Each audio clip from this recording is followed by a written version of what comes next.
one of your stand-up, you was being sarcastic, saying that you said some slick shit about me in one of your stand-up, you was being sarcastic, saying that the Trick Daddy can own a restaurant, you can do anything. Well, what did other people get?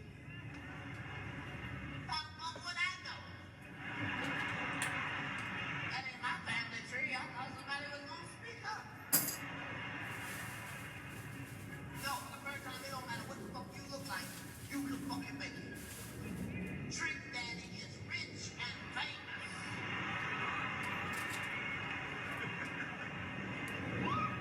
I don't give a fuck who you is. You ain't ugly and Trick Daddy, man. That man looks like a number 2 or a 1,000.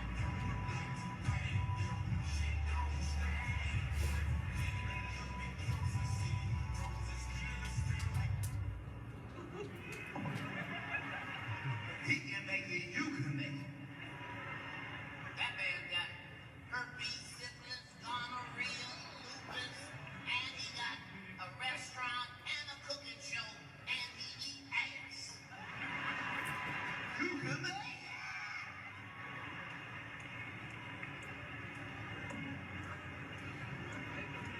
You shouldn't need no motivation. Only people gotta change is if you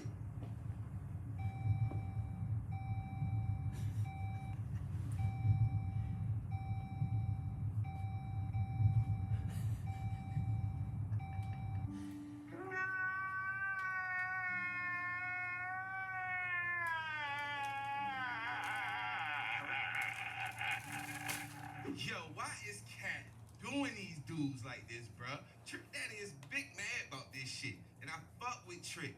But him coming from where I'm coming from, the hood, boy, you better learn how to take a motherfucking joke. Starting to make me think you got a little bit of goofy in there.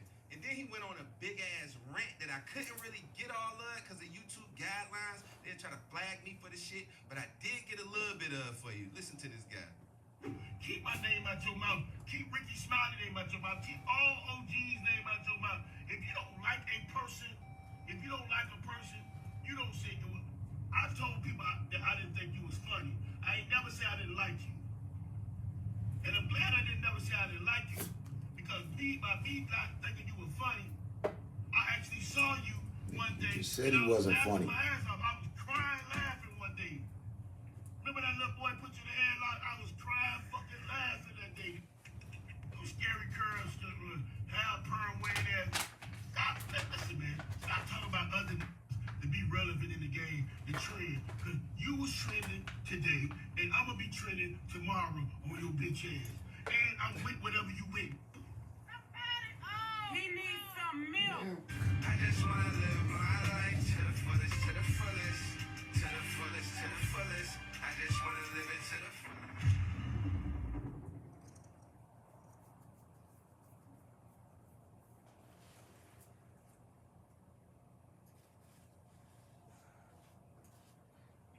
Stop training people in person to make money as a personal trainer. It's trash, garbage, it sucks. Dude, How are you, sir? Oh man, one more hop, I'll be on top. How about Prepare you? for your hop. Doing great. Doing great. Yeah, you're doing great, man. Cleveland, Ohio. Dayton, Is that- Ohio. Cincinnati, But Ohio. when you, see, my bad. You were born in Cincinnati. Yep. I was And born then in you were Cincinnati. raised in Dayton. And raised in Dayton, correct. Man, yeah. you know, we had a show in Dayton once, and it almost like provoked a full-blown riot. You know, in Dayton, they had these cops with these big old 10-gallon hats, They did. big old white cornbread-fed dudes, and they were telling us, y'all gonna either pay for all of this equipment that y'all destroyed on the stage. We destroyed, allegedly, we destroyed equipment, band equipment that Yeah. belonged to After 7 and Troop. Oh, my. We were on the same Got ticket it. Yeah. as After 7 and Troop. We Yeah. destroyed their equipment, Allegedly. and they told us, y'all gonna pay for this stuff or y'all going to jail. And so we basically just did the show for free because we gave all that money back. But Dayton that's will forever be like embedded in my memory. Dayton, Ohio for that reason. But I'm sorry what that do you had you a bad remember? memory. What do you? I mean, what are some good memories that you have Well- from Dayton? Part of what you remember is a part of Dayton. So Dayton was one of the rare cities in America that was legitimately half black and half white. So there was power on both ends. I came from a very powerful family in Dayton just because of our sheer numbers. So there were 13 on my father's side and 7 on my mother's side. So I had like 100 first cousins in one city. Like we just had a large family, and it was a great place for black people, and it was a great place for white people. It's just that you really couldn't be legitimately racist because your neighbors were of another color. If that makes sense. So, What's the power dynamic? Mostly white people running it, or black people? well, that's the dynamic of America at that particular time. One of my uncles was the chief of police. Another was the head pastor in town. You know, had some cocaine dealing uncles as well. So we were really rooted in the city, but it was a city of money. So we had Cooper Tires, we had Dayton Tires, we had IBM, we had NCR, we had Wright-Patterson Air Force Base, we had University of Dayton. These are all places where you can make 6 figures even at that time. So it was a lot of money there. As far as on the radio, we would hear every hour 5 or 6 artists that were from where we were from. So we thought that was a part of it. We hearing the Ohio players, and Roger Troutman in Zap's studio is our bus stop when we're 7 years old. Like, so I met Prince while I was in Dayton when I'm 12. Like, it was a very vibrant community for black people. So you saw a lot of the street stuff. How did you end up? First of all, did you end up doing any of the street stuff? Participating in the street activity? You mentioned your uncles selling drugs and all of that. Well, I leave Dayton, Ohio, right before I'm 13. So I'm still at a young age. I'm just having heightened experiences because of my childhood and my background. So,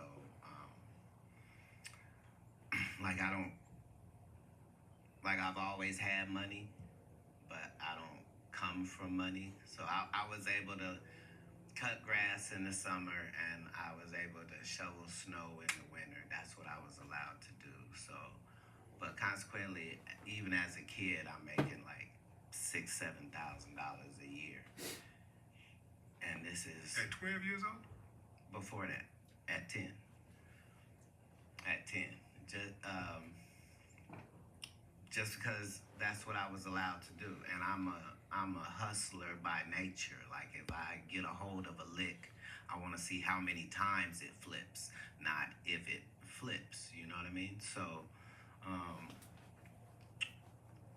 once I'm gone from there, I'm trying my hand at other things, door to door, and I had already made $1 million before I was 18, doing door to door across the country. So I had already tested out what were the positive things about me, and how I could use that to my advantage economically from an early age. Is it true that you emancipated yourself from your parents at 13?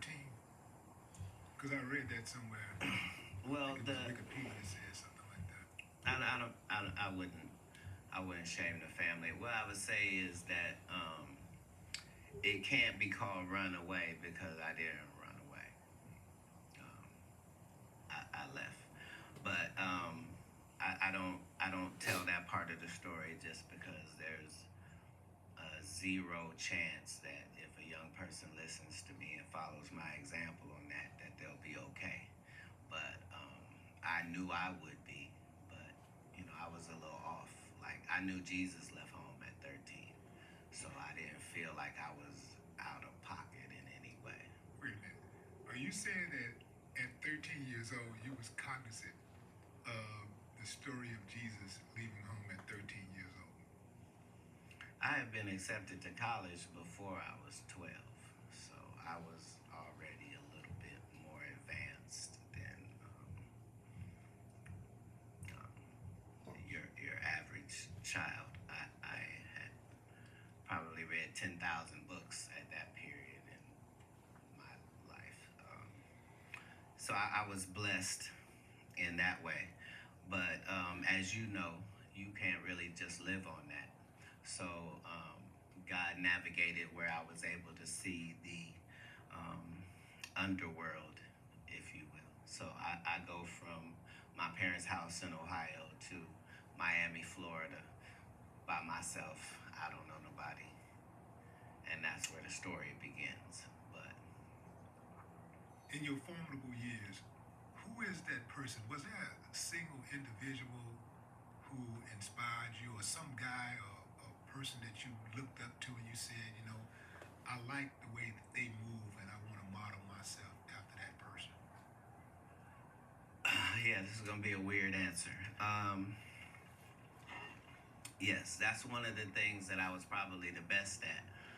I did it with anybody and everybody. So when I was going to the library, I wasn't reading fiction books. I was reading nonfiction books, and it didn't matter what it was. I know whatever's in this book, I don't know what it is. So I might have read like 1,000 autobiographies, just the life of people that I don't know. And when you do that, you find out that if you were trying to learn something from everybody, you could actually learn something from every single person that you met. And so it's that type of thinking that helped me avoid the pitfalls as I saw them. So the reason I never did drugs when I was an adult is because when I left and went to Miami and I'm living in a park, it's 30 people out there from all different places, and they all are homeless and in a terrible situation just like me. And they telling me that they used to be lawyers and doctors and nurses, and I'm going, well, what happened? And all of them is telling this story where everything in their life was fine, and then they dealt with this drug, and this is where it ended them out. So as a kid, I never saw the fun part of drugs. I never heard about nobody having a good time on drugs, or, oh, you got to take this so you can feel it. I didn't see it from that way. I had already seen what it would do to people. And they're telling me, like, I'm letting people tell me, hey, don't do this. Don't get to Hollywood and start sleeping with white women and doing cocaine, because it'll kill you. Oh, yeah, no problem. Got it. So, in a lot of things, I was just stupid enough to get the lessons, but that came from being willing to learn something from everyone. Yeah. How long were you out on the streets? Well, it sounds so harsh when you say on the streets. Just understand that I'm in slacks and a shirt and a tie every day, and I'm eating at a 5-star restaurant because I done worked this deal with the restaurant where I come in at 5 in the morning and I come and do the floors and clean up everything the bus people didn't do, knock out the old dishes. I do all of that, but I get to eat there for free. So I come later and have a 5-star lunch as a 12-year-old. Because I'm already smoking cigarettes, but I got a mustache, so I don't look out of place. And then I go and I do my 8 hours in the library to take the place of what schooling would have been. So 2 hours were spent collecting radios from people's cars at the marina, which funded me to at least have $700 or $800 a week in my pocket. So that was the situation for, I'll say, 12 months. Was there somebody who came along, a social worker or something like that, and saw you and said, yo, I talked to you, was like, yo, I can help you out, or you should do this or that? No, you're looking at it a different way than I was looking at it. I wasn't in a pitiable situation by any means. I was free. And it was an adventure that I was on. And I had already read all of these books. I know how this goes. I know that a terribly scary adventure is nothing for the warrior. He doesn't need to be in a good position. There is a God, and he's going to see you through. You just have to make sure that you're hitting the marks to qualify for the blessing. So I was never in a situation where someone would think that I needed some assistance. Where were you sleeping at? In the part that I told you about, across the street from the library in Coconut Grove. Like on the ground, on the bench? No, I had a mattress out there. I had money, so people would get you stuff. Why didn't you just take your money and go get a crib? At 13? Yeah. It never crossed my mind. Yeah. Never crossed my mind. Because I really do. I know it's young, but I do know people who are very young. If somebody is young enough to go out on the streets and just say, I'm leaving home. Yeah. A lot of times, and if they got money, they're savvy enough to It's not get that I somebody have to money. pay them. I'm making some money. I don't have money. I'm making some money. Enough to get by. Well, I'm saying I don't have a long list of needs on the daily. I need to eat well. I need to drink well. And where are you keeping your money? Like in your pocket? I am. Yeah. Anybody ever try to rob you?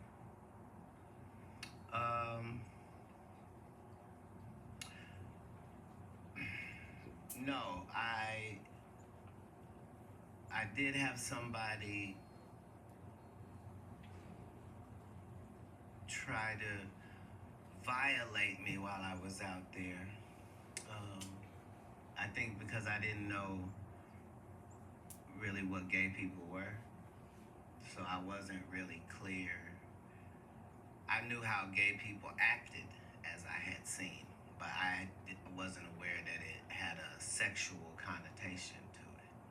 So as soon as the guy kept talking to me like he liked me, I was really confused because guys don't like guys.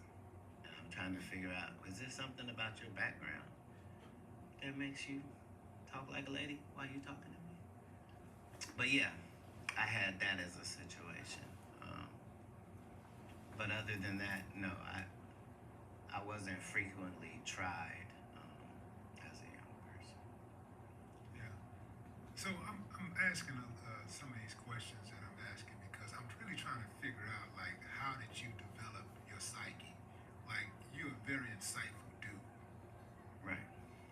Just trying to figure out, like where did that start at? Can you pinpoint a specific time and space where you said, yeah, I get it. I see what's going on. Yeah. I probably like 5 years old.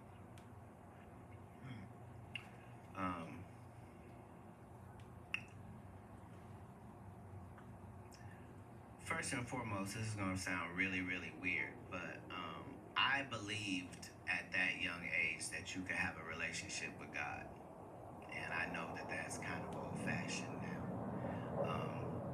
But when I was young, that's what I believed, and so I developed this relationship where we talk 4 or 5 times a day, and we talk about everything, and I'm coming to you when things are well and when it's not well, and if I ask for something, I know when you gave me what I asked for, because it's the only time.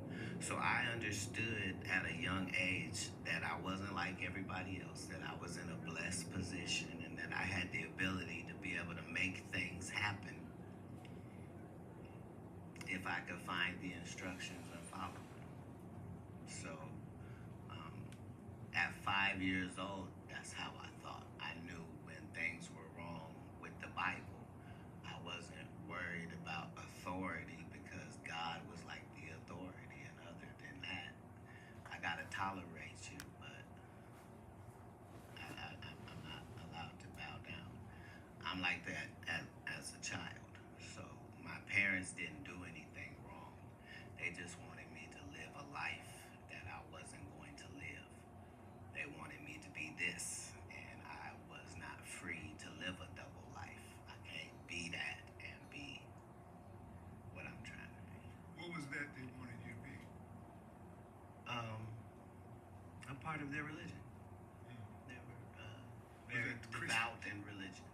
Christian.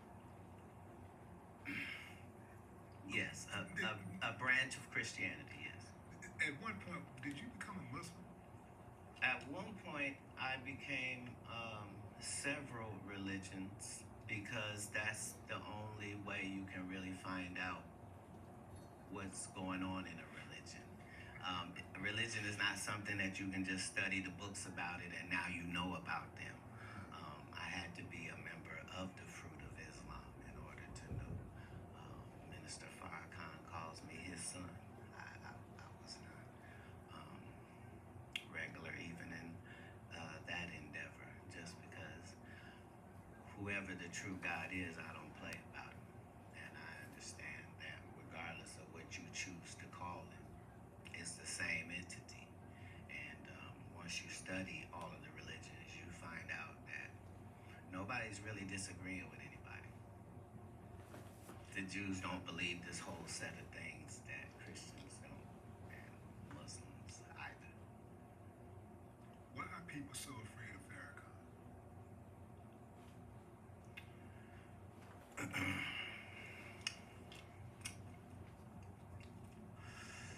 Well, if you had the ability to control the black people on this planet, there isn't anything that you couldn't take, dismantle, destroy, or interrupt if you could mobilize black people. And so part of the ops agenda, a part of their modus operandi, is to find out which one of you niggas is a potential leader. And if you are, then we begin a work of progress on your life, which will make people get off of that.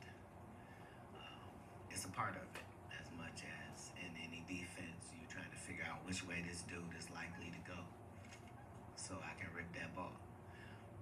It's the same. Farrakhan is a polarizing individual. A lot of people Yes. really, I do believe, don't really understand him. I think that there are people who gets the message. This is what frightens them, is because they know, as you alluded to, they know what he's capable of doing. You know, uniting black people and guiding and leading black people in the right way. There's not been a successful one of those yet. So just like if you're a rapper, any rapper can get hit. Yeah, we don't have we can go through 300 years of history and look for all the black people that fit the description you just said. They never make it. Yeah, which is why I believe that they should stop trying to make it. I really do believe that it's each one reach one, teach one, but the leadership is in yourself. Like all of us are capable. Well, not all of us, but many of us are capable of being a leader. Like instead of sitting around just waiting on one person to be that leader, how about? Well said. Well Yeah. said. But in real time,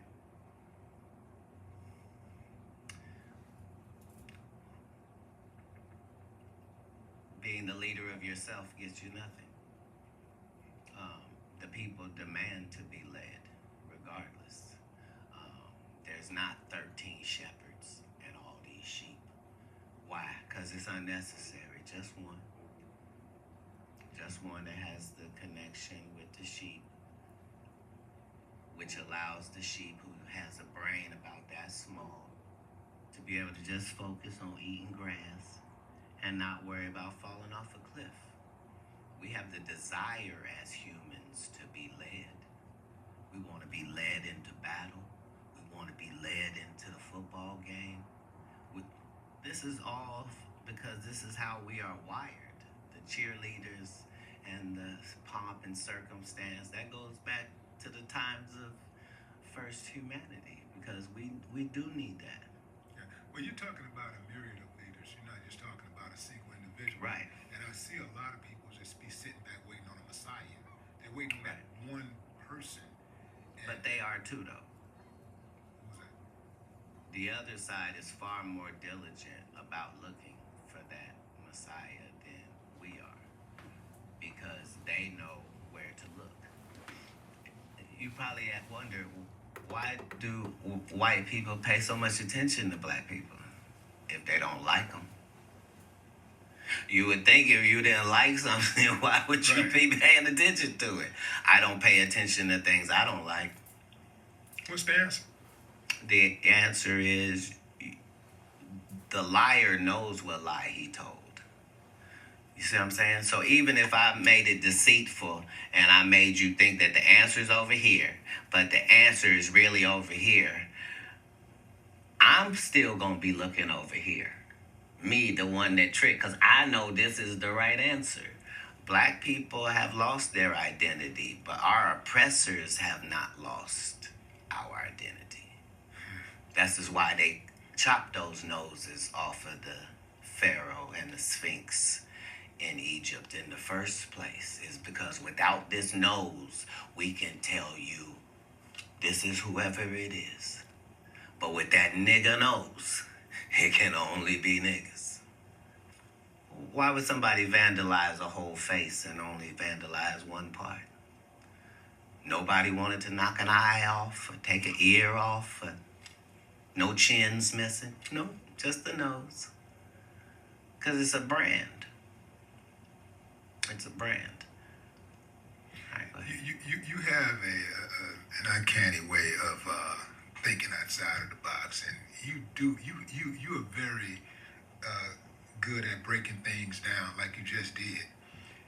You understand consequences and repercussions very well. Okay. So my question to you is, why are you such a habitual line stepper?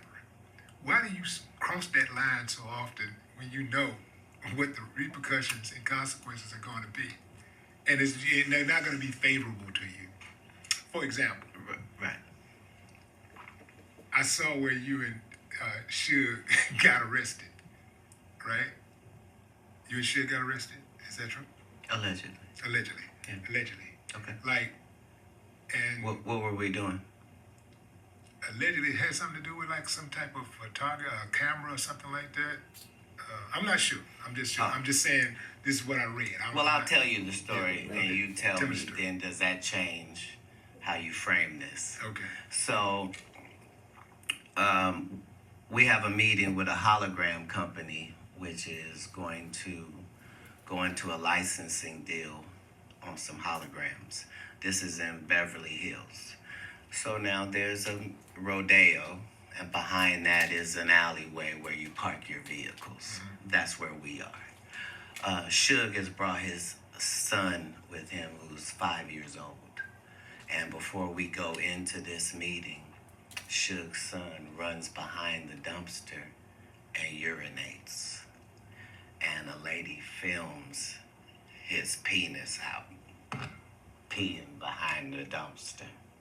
And then says, "Oh, I thought that was Cat's kid." So yeah, that's what happened. See, man. This is So why understand, we were facing 20 years, Yeah. Suge and I. 20 years for that. And if it wasn't for the fact that this is Beverly Hills and it's all on camera, they had no problem sending us up the river when we couldn't have possibly done what was being said. That lady said that she got jumped on by me. So you see what you just did? You just clarified a huge, misconception about, the events of that evening or whatever. Yeah, but remember, it went to court. Yeah. Like, this isn't just my word. Yeah. They had to play the video in court, which showed that her altercation wasn't with a man at all. But the trip part about it is that when people print it, when the media, mainstream media, put it out there, they don't add that piece. They No, just say, nor do they make a retraction. Right. Nor do they say, hey, that thing we told you about that Right. guy, turns out it was nothing. Understand, I got 15 cases that were dismissed. That should be talked about. Why would 15 cases be dismissed? Because you were so sure you had what you were looking at. Because every city I go to, I'm the nigga with the best car.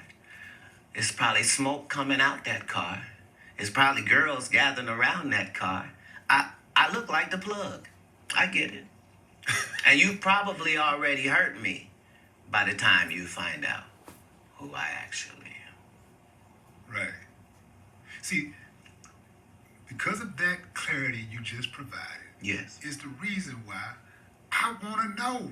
I think the world want to know what happened between you and Ali Sadiq. I know you said The you world won't talk couldn't about it. possibly want to know Wanna that. know, He's man. not You famous enough for the world to want to know that.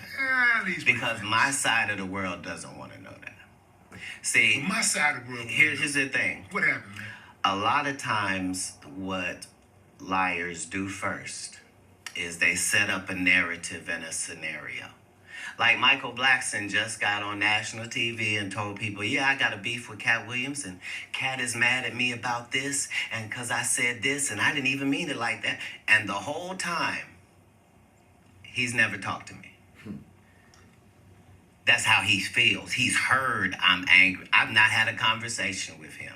It's the same with your Ali Sadiq. If it wasn't for the information that I know in my intel, I would be a fan of his like everybody else. Who wouldn't be a fan of a young black storyteller that's done time and loves his family and is a hometown guy? Like, why would he ever have any enemies in comedy? It's ludicrous. But if you pick the actual king, then make sure that your story's correct. And unfortunately, his story's not correct. No matter what he says, he never met me. He made it disrespectful that a security guard that was 6'7" reached over him to pay him, not mentioning the fact that he got paid for not doing anything. Well, let's start at the beginning of the Reliant thing. I don't know if I wanna. I'm You gonna go start, ahead. and then you can do what you want to do. Fair enough. But I think for the sake of the audience knowing, we'll just Tell have them an who Ali idea of Sadiq what we're is talking first. about. Ali Sadiq is a comedian from Houston that's based in Houston. A very fine comedian. Very fine comedian. Yes. Now, Ali said that he went to Reliant Arena and he was on the same show as you. He showed up, and the security stopped him from entering the building. And they said, and then somebody told him, Cat didn't want you to come in. And then at some point, somebody else came and gave him a check. Another security person reached over somebody's shoulder and gave him a check. He said that the people that were working security locked arms to prevent him from walking inside of the building. And he thought that, you had a problem with him. And he said he didn't know why you had a problem with him. And to this day, he don't know why you have a problem with him. That was the It'd be nice if that was the story. So now, if that's the story, then let me see if I got this correct. A guy I've never met was supposed to be doing a show with me. And I got so angry, even though I hadn't met him, that I had security keep him out of the building. See, that's the problem with lies. They're faulty from their inception, sir. I'm the person in the story that doesn't have a grudge to feel. I don't care why I didn't like Cat Williams. I would get to the bottom of it. This is not one of those stories. First of all, the actual truth of this matter is, every city that I go to, I already have the comedians who are opening up for me. Not just this tour, but for the 17 100 city tours previous to this. I never go to the city and go, hey, do you guys have some comics here? I'd like to add them to my show. I just don't do it. I travel with the comedians that are coming to your city. We're one unit and one team when we come. That is to let you understand that no comic was fin to come join us that evening because there isn't space for it. I still have to do an hour at the end of this. There's a limited amount of time. So we could just start there. Second of all, I don't care where you're from, what the venue is, how cool you are with the people that work there. Cat Williams show means Cat Williams show. That means don't nothing move but the money. There ain't no loud talking and voice raising and, how dare you? How dare you? Let me look on the advertisements and see, do I see your name or face, sir, whoever you may be? Where would you even get the entitlement to be having this question? This is like me insisting that the Lakers put me on as a starter. And I won't take no for an answer. It's ridiculous. You don't even play in our league. And that's before I knew who you were. Now that I know who you are, I'm just ashamed because you took something personal that couldn't have been personal. I didn't meet you. That's how it would have gone if I wasn't there, because the truth is, I wasn't there. All of this happened before I got there. What happened with the check? When the security guy gave the check? When I asked what the person had said, I said, well, I don't understand. I don't understand why he's so angry.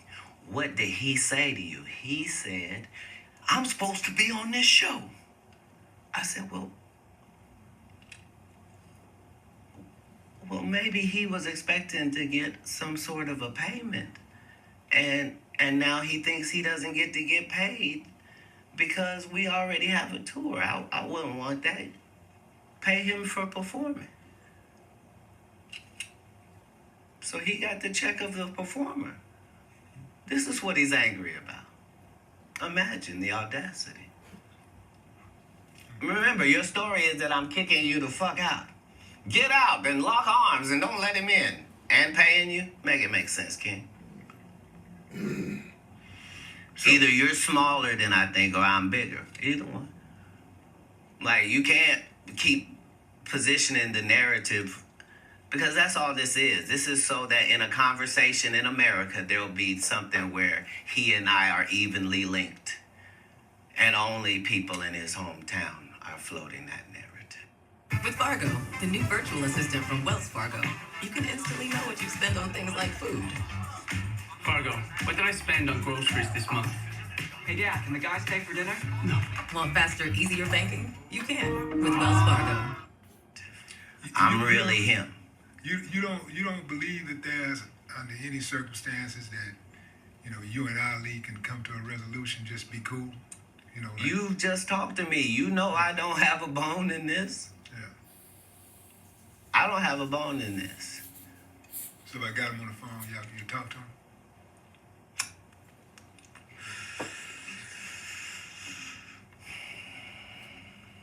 I would have gave him the celebrity boxing match he asked for if I thought he was a celebrity. Oh, come on, man. You know Ali is a celebrity. Come on, Sir, kid. I'm not Come on, talking. kid. I didn't mean that disparagingly. Yeah. I meant that in ticket sales, my nigga. Ticket sales. That's what I meant. I mean, I'm doing 7,000 in your hometown while you go do 300. I'm not being disrespectful. I'm talking statistics. I'm talking about the biggest and baddest thing going. And you, a person trying to get in, why would you be mad? It's ridiculous. I'm offended. I'm offended. Why? Because even if it's celebrity boxing, I need you to sell tickets too. I need you to sell these pay-per-view numbers, my nigga. I know I'm bringing it. It's more people that want to see me get laid out by you. And the fact that an upstanding and righteous gentleman like yourself is in that position with the only thing trying to be righteous in our lane is just more machinations of the devil. You should have a much better backstory when you pick me as an opponent. You know what, man? I'm glad you at least, addressed it, because when you talk to him and tell him what the truth is, he won't be able to refute it. I told you earlier, he doesn't know this. How could he know? It's okay for you to think that I'm that way, but there are 30,000 known comedians in America that you could have went to, and they would have told you, this is against my character.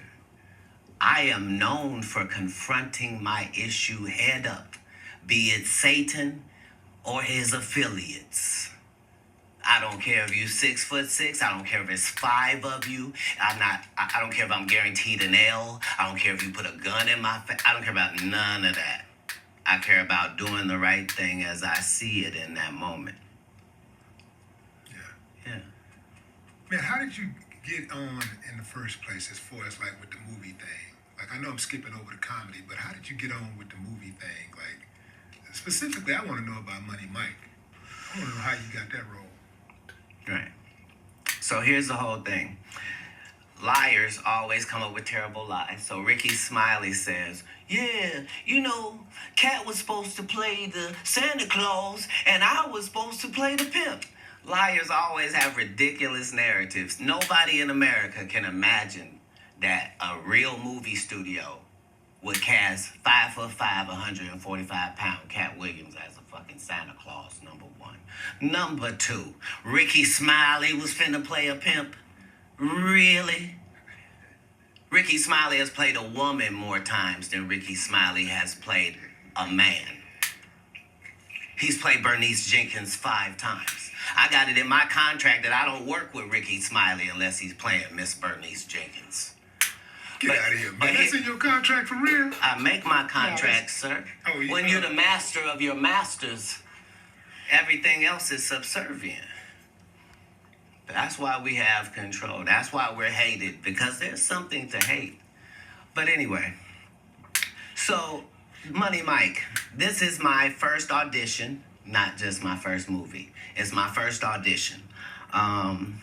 The reason it was so great is because they allowed me to do what I wanted to do, and I needed to do things. So I needed to pick the wardrobe for the character. So Money Mike's wardrobe was impeccable because I designed it, and they made it so. I picked out the car, the color of the car.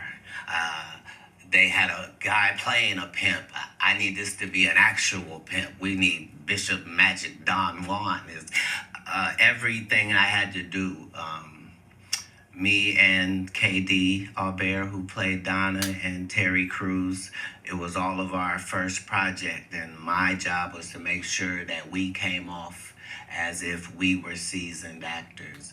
And so I put everything I had into that movie, to the point where in the script, Money Mike is raped in the bathroom. Cat Williams changed that. Why? Because there's no way. What do you mean, Cat? There's no way. What are you saying? I'm saying in a place that small, I'm not rapeable. I don't care what has to happen. That's what will happen. And so that's how it changed and became a great movie. And just the thought process that maybe Ricky Smiley was going to do that, it is laughable. But yeah, that was going to be my only movie. So I had to do everything that I could do to make sure that it went the way I needed it to. And I've done that in every one of the 60 movie roles that I've done and the 50 network television roles. Man, I'm glad you stood on that, man, because it's a lot of people who would not have. People get blinded by that bread, man, or that opportunity. And Right. for you to stand on that, that says a lot. Because I know Terry Crews would have probably enjoyed it, you know, in real life. Oh, bless his heart. Yeah. Bless his heart. Now, how did you get this this knack for comedy in the first place? Like you had a pretty tumultuous childhood. Like, how do you pivot from that and get into comedy? I didn't find it to be tumultuous. So at the time, you was living it. You like you didn't see it. Yeah, like this is that. not tumultuous. Okay. But your question was, how did I? How did you find comedy? A lot of times you have the true appreciation for something when you're not trying to do it. You just like it. So that's the relationship that I had with music, and it was the relationship that I had with comedy. So musically, I could listen to Pearl Jam and the Ghetto Boys. Like, I could listen to 9 Inch Nails, and I could listen to Prince, and I could do that. And comedically, I found that I could do that too. It didn't matter what the comedy person looked like, or how they were built, or where they were from. If they were funny, I was going to be able to tell. So I understood that Don Knotts was out there working his ass off as Barney Fife. I understood he wasn't doing the same job as the rest of them.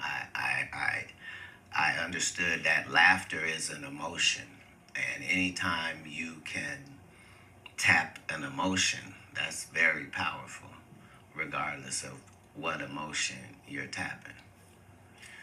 When you're tapping these emotions, before you deliver the joke, are you cognizant of what it's going to take to like deliver that joke? Like, are you already knowing that I know for a fact I don't have to practice this?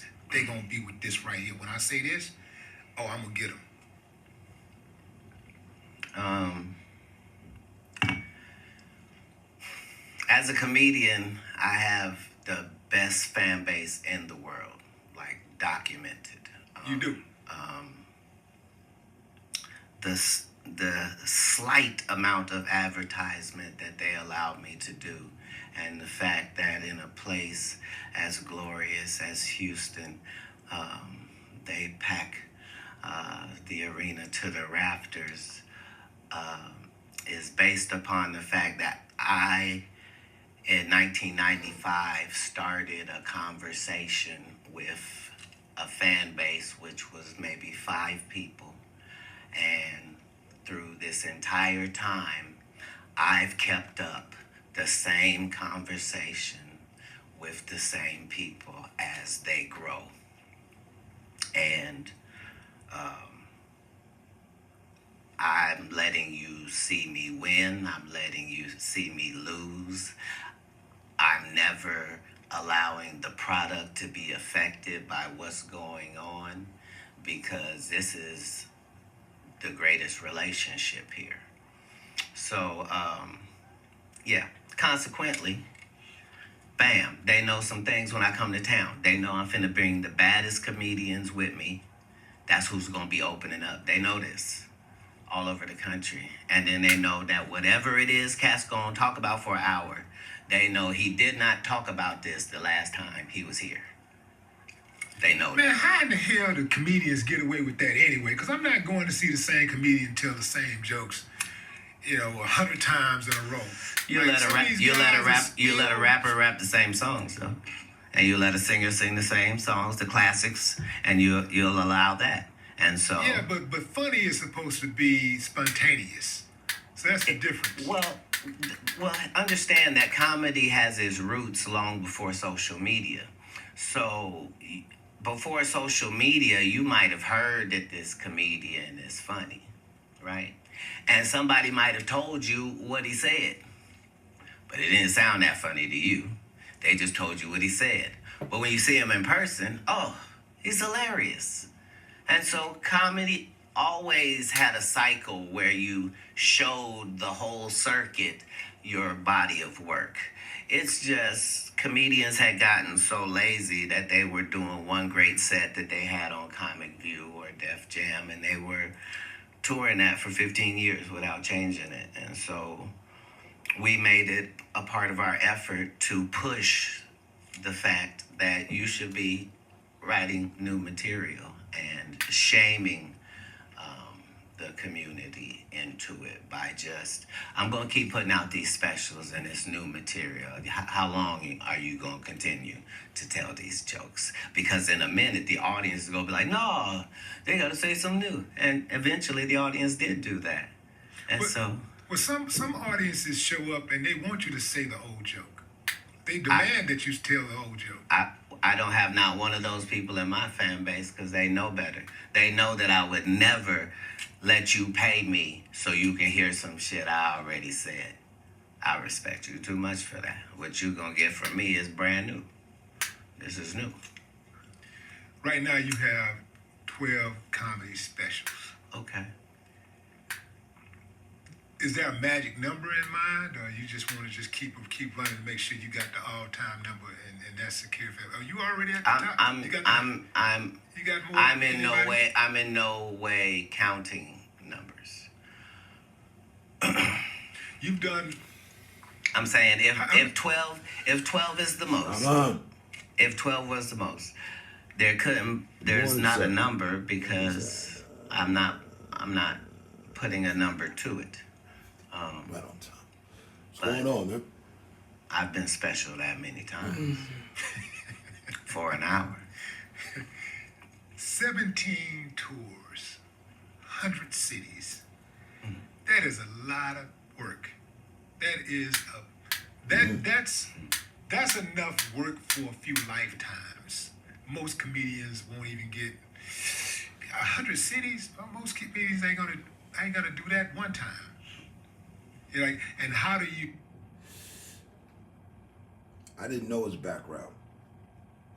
I didn't know his background story, how we got to comedy, anything. I just, I've seen all the specials he talks about.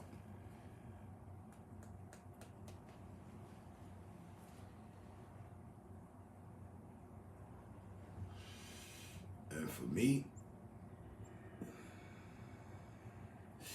he's the comedian that embodied, that got the full attention of the hood, street niggas. Like, Eddie was funny. Everybody Cat talk about, I've already said for myself, they're not funny to me. Kings of comedy, I didn't even fucking chuckle. Steve Harvey, all of them, that shit didn't even make me laugh. Everybody's comedy isn't for everybody. There's many different facets and levels of comedy.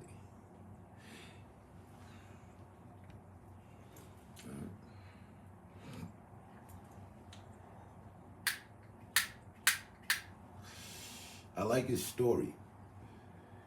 I like Busta Rhymes' story. Which I think more people that we grew up with should share their background stories. I got shit in common with them. I didn't search up his age until the other day, and I forget exactly how old he is right now. I think he's 50. He's 3 years older than me, I think. Hey, Google, how old is Cat Williams? Cat Williams is 52 years old. And it's September 2nd. Yeah, he's 3 years older than me, 1971. He was born 1974. I didn't know that either. Same goes for Busta Rhymes.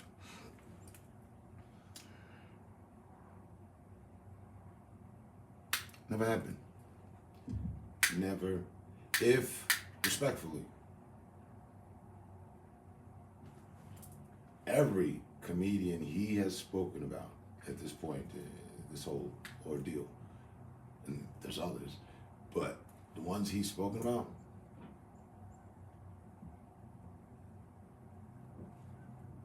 yo, we had that conversation. We had that conversation at your place, Steve Harvey. I mean, I was like, yeah, he's not funny. I've never found him funny.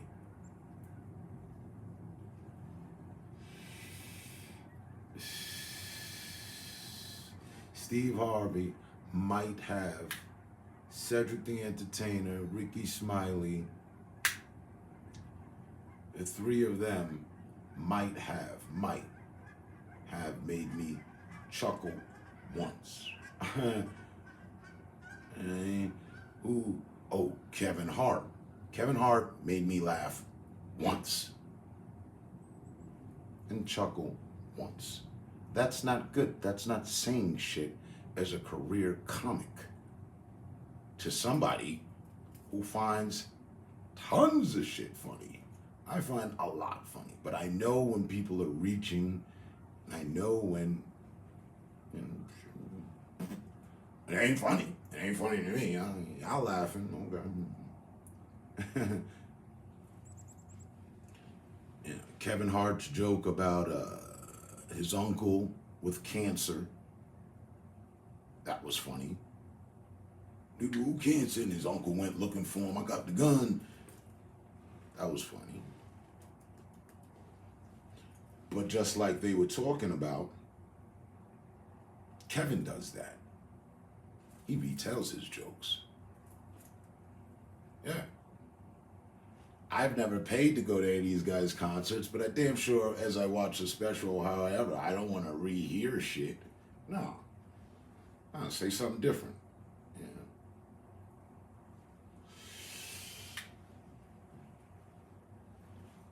And they tried. And they did. Blackball Cat Williams for not, and now I understand, for not playing along. He respects Dave Chappelle. Dave Chappelle never made me laugh. I met him. He didn't tell me no joke. I met him regular crossings in the street, the way we crossed at the light.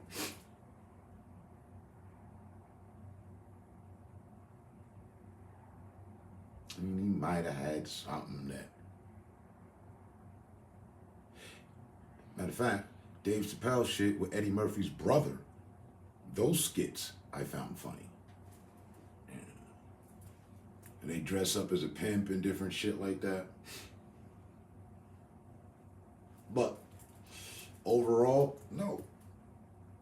Cat Williams, overall, I've always found him funny. I can't think of things he said that wasn't funny. No, Cat, that wasn't even funny.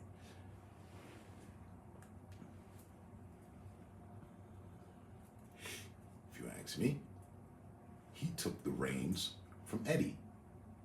Eddie probably wouldn't admit it. And Eddie just shitted on Kevin Hart.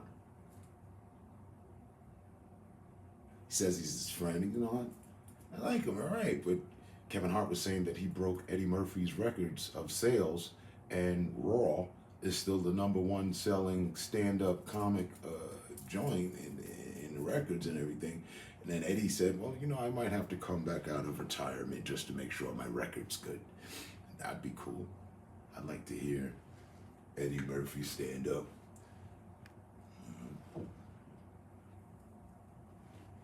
In fact, get the fuck out of here and go to Kansas and tell Dorothy something interesting about Toto. Listen, comedy,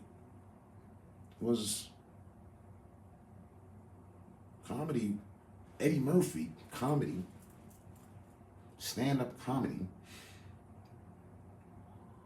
was the bridge between me and my mother. It was made and that was it. Like, we didn't go back and forth joking with each other or nothing. But the one of the enjoyable times that I had with her, when I came back from selling cocaine with Puerto Ricans for a year, she took me to see, we saw Raw. That's what we saw. Yeah, it wasn't Delirious, it was Raw. She didn't know he was gonna be cursing up a storm and all this other shit. And she brought me to the theater, and I was sitting right there, and me and my mother watched Eddie Murphy Raw, and that's just like it must have been a pink moon out that night or something. But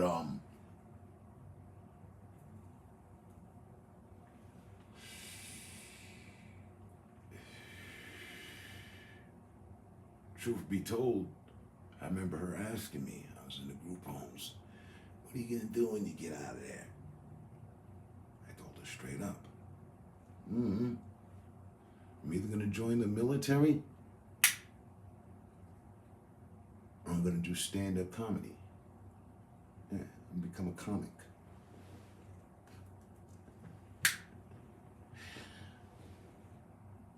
So,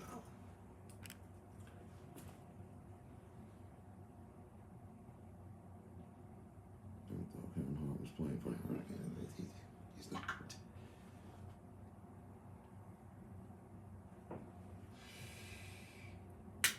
And if you've been following, you've been seeing the things that Cat has said about Steve Harvey and others stealing his jokes, and they have it right there.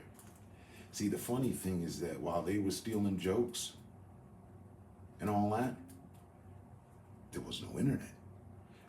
Or there was internet, and it wasn't yet content on the internet, right? Because like he said,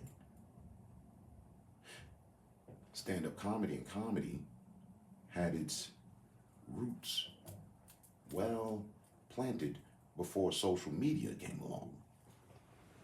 There was no social media with Andrew Dice Clay. There was no social media with Richard Pryor. There was no social media with Paul Mooney and many others. Right.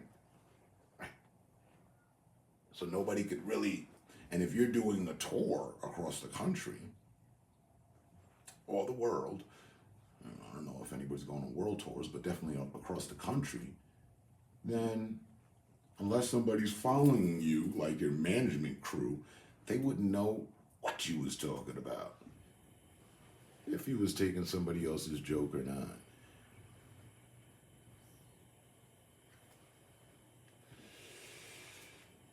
Well, the same thing happens with the music industry. Outkast stole one of my friend's work. Didn't pay him nothing. Just straight up, he sent them a demo. They acted like they didn't like it. Next thing you know, on fucking Stankonia, my boy's track is on there. Not his lyrics, the track he made.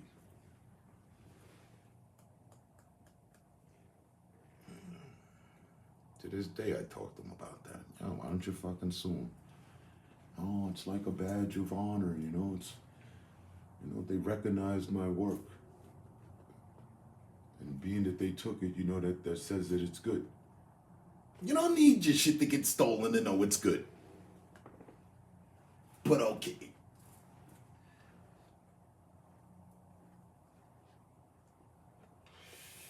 He's a real artisan type artist.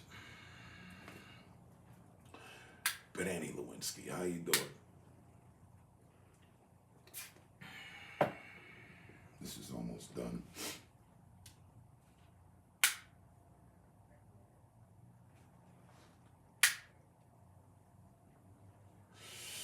I was listening to Cat Williams with Willie D from the Ghetto Boys. Ghetto Boys.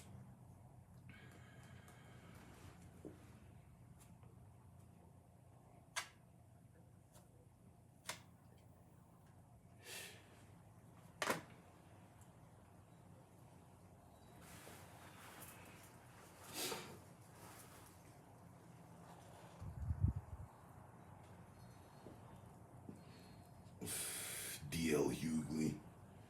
He's not funny to me. From time to time. Time to time ain't fucking good enough.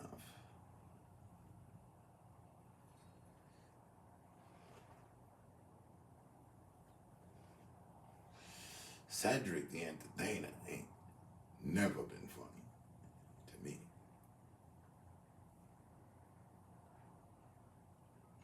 He dresses up to try to throw off shit, but him, Steve Harvey, they do the same thing. Try to throw money at the issue. Jokes don't cost anything, you know? You're either funny or you're not.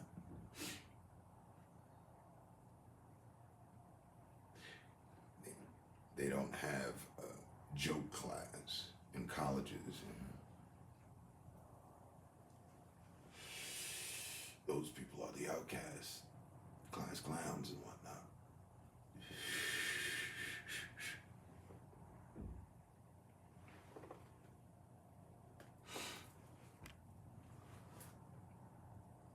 Yeah, DL Ugly is funny. That's why I said, you know, from time to time. But at other times, he's trying too hard. And he's feeling himself like he really thinks he has this air of funniness. At times, there were times, if any, out of all of them, him, yeah, okay.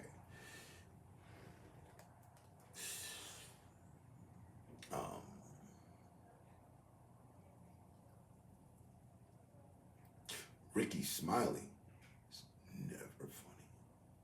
He never said a thing or did a thing that made me laugh. Wearing the bottle cap glasses, intentionally the big one, playing the character, and none of that shit made me laugh.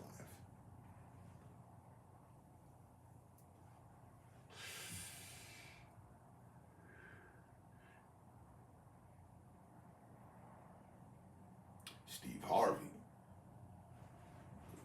and all of his efforts, never made me laugh.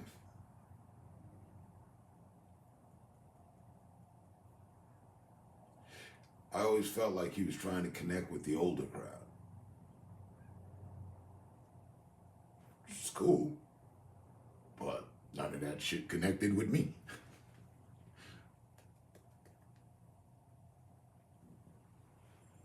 He always tried to connect with the older crowd and the down south crowd, and I am not that.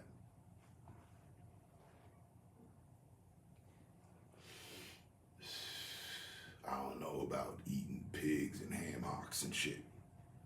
Nothing against it, but I don't know anything about it, so I wouldn't find anything funny if you started telling jokes about it.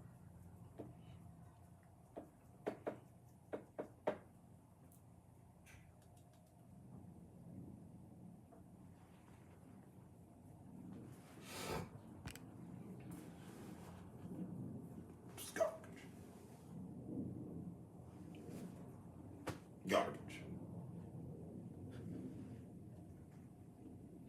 And you can go ahead and bump Cedric the Entertainer in there with him. Garbage. Tell me a Cedric Entertainer joke. I'm thinking Cedric the Entertainer, and there's like,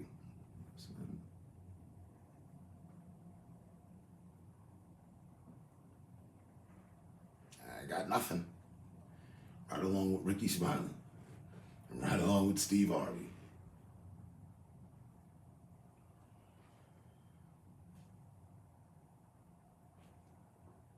Well, I can't throw Kevin in there.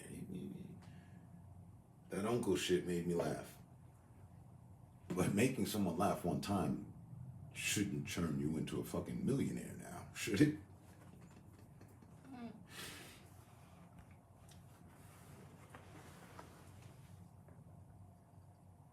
There you go. There you go. Perfect.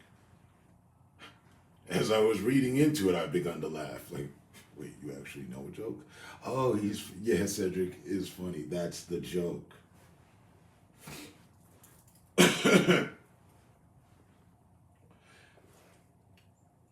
Who he was just talking about, Raphael Sadiq or whoever, I can't even visualize who that is. Your boy, who is he? D somebody, not D Hughley, D somebody else. Light skinned dude. He had a funny stand up on Apollo or Def Jam Comedy once, and he's just been skating through the program ever since.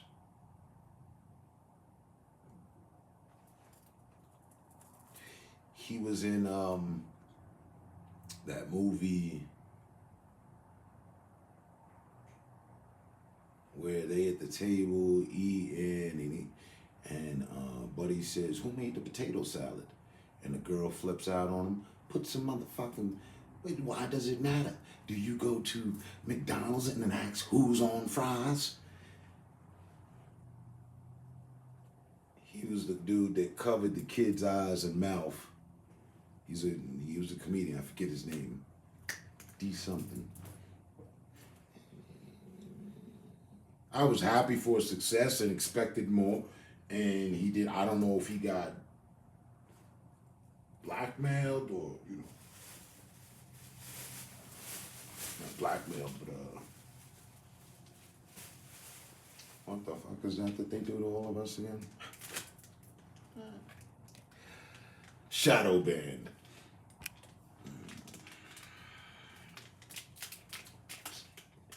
I want to say DeAndre. His name DeAndre? Not quite sure.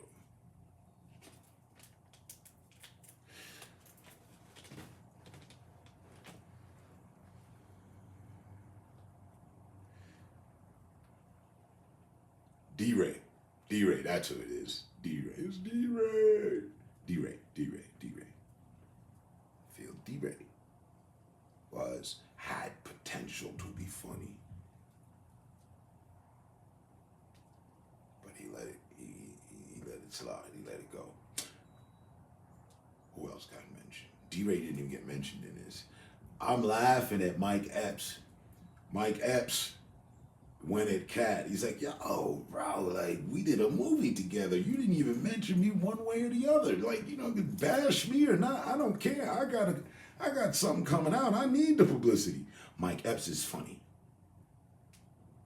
To me. Not on everything, but he's funny. You got to read into his facial expressions to get the laughter with Mike Epps. Put on to Michael Blackson. In my opinion, he's not funny. Yo, man, ever since I couldn't get jiggy with this shit, even that shit, it wasn't even really funny to me. It was cause Cat told it.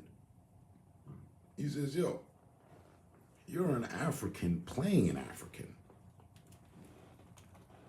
Like, that's not your real voice and all that. And like, you're over exaggerating it.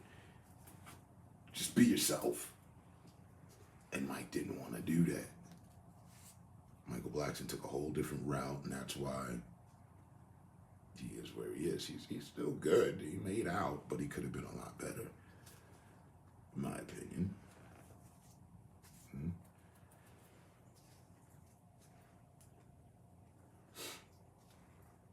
Michael Blackson could have studied, could have been the bridge for us to understand the differences from what they think of us to what's going on here, whoop wop, and he could have really embodied that.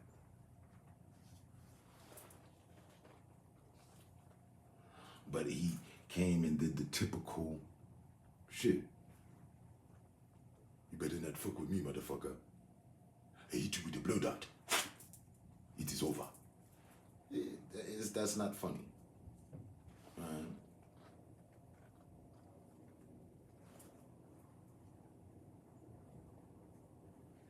Now, if he'd have had more content and depth in his shit and been like, You do not want me to contact the political refugees of Nigeria. You know how you have your boys and them? We will arrive, on some different shit. It wasn't, he didn't put enough into his shit.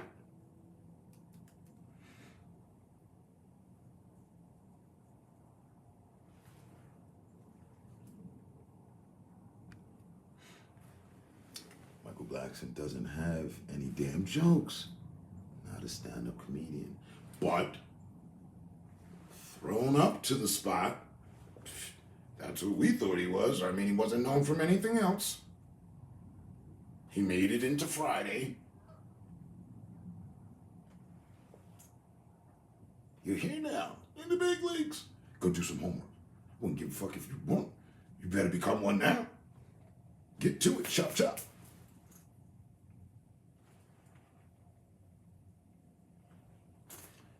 If I hear him say, "You mother sucker," one more time.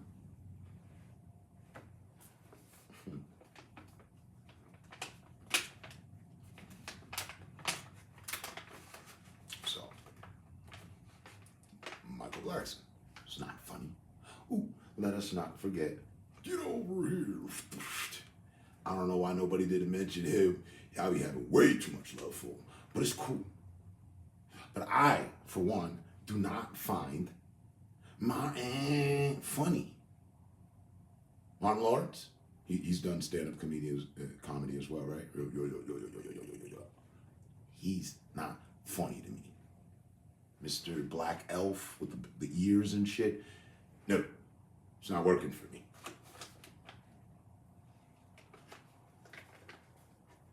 Notice he didn't fall into these comedy wars. He also didn't get a mention. It's not funny.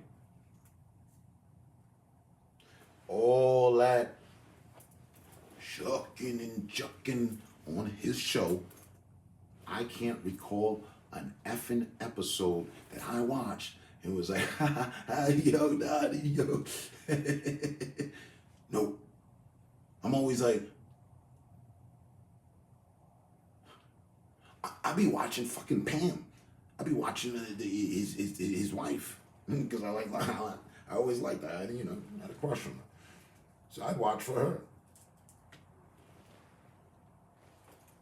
I never thought that shit was funny.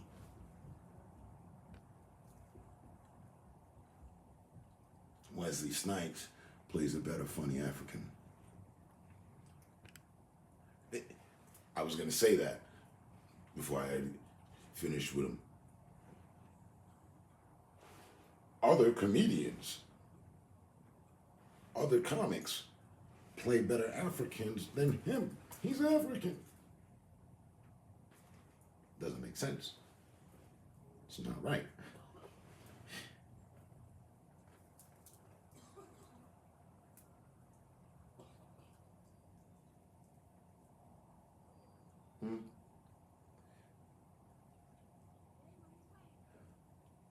Martin, you think Martin's funny?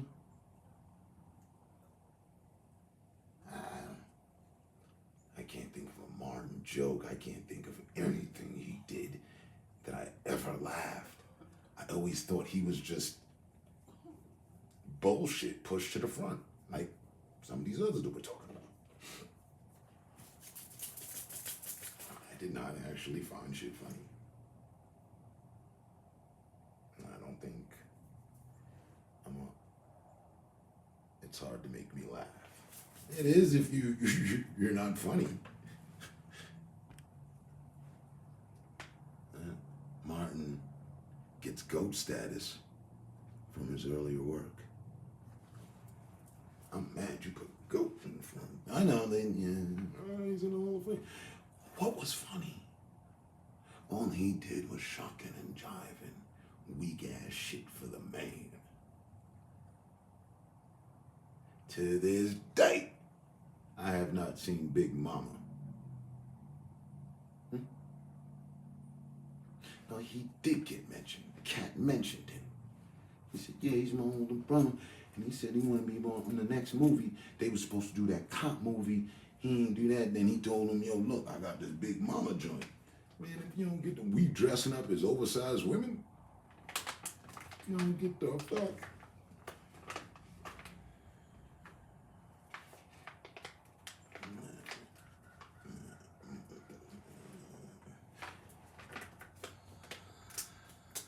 And just because they call it the Hall of Fame, does it mean we have to respect the people in there?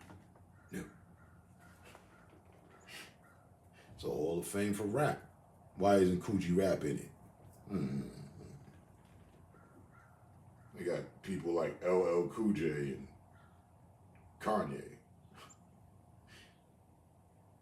Not to take anything away from them, but yeah. It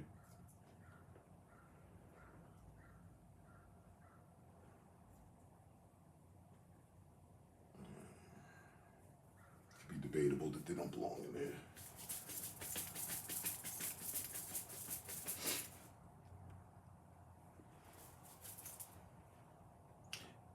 After those two events, I would say Martin is not funny. Still deserves gold. Okay, well, you didn't laugh at his own show? When he hosted his Death Drop? No.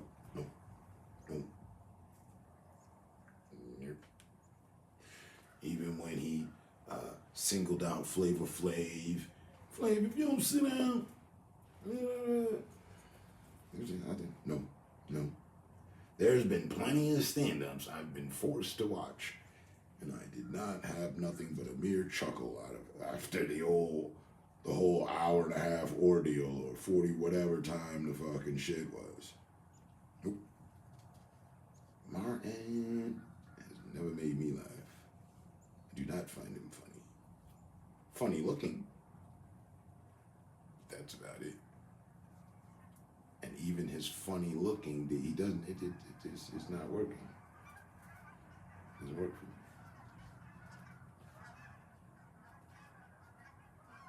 Once more. The Wayans brothers. Oh, I think they all individually took their turns at stand-up comedy. And then realized, this ain't us. We more for the skits. The dress-ups and the rehearsals. The Wayans brothers, the entire fucking family. Not funny. At best, out of all of them, the eldest. Him. That's it. The two younger brothers, no. They ain't never made me laugh. I seen all that shit. And I never laughed. I'm like, look at these fools. Trying so hard. They didn't get brought up and mentioned. But also they haven't been, in anybody's limelight. They faded to black. But they were part of the funny brigade. Let us move on to It's Snowing. Is that flakes of snow I see?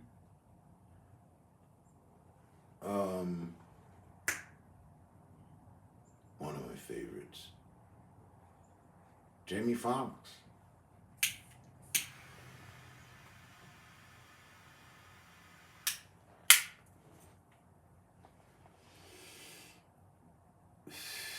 And I say one of my favorites, it's not as if one of my favorites like that. One of my favorites are those that I don't think are funny. And again, another brother through comedy pushed the envelope a lot. Yeah, this show, I used to think the light-skinned dude was funny on his show, not Jamie. Not who played his dad in that.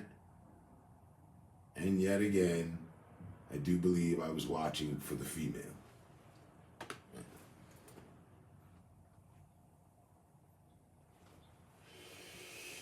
But, indifferent to everyone that's been mentioned up to this point, I respect fully his body of work with movies. The Violinist, the joint he did with Spider-Man. Like, he knows how to act. He's multi-talented. He can also sing. And he did have some funny jokes. Just, he excelled better with the movies. But his show, just like Martin Lawrence's show, I never found funny. I can't remember a Jamie Foxx episode that I was like, oh no, that shit was hilarious. No. Have you heard of buck breaking and how it relates to the conversation we're having? No. Buck breaking. I don't know what that is.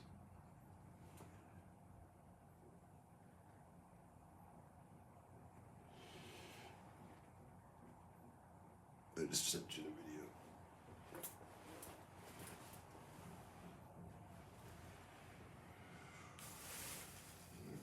My phone is.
Hey Google, connect to Bluetooth.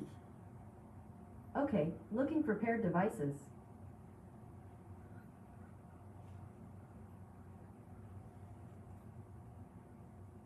Bluetooth is connected to terms iPhone. Exactly. I don't even wear no dress to be funny. What am I, Milton Berle? You know, we're going like this. And then finally it's like, and he leaves. And then like the director comes, Dave, it really would be great if you wear the dress. What is wrong? What is this, Brokeback Mountain in here? So...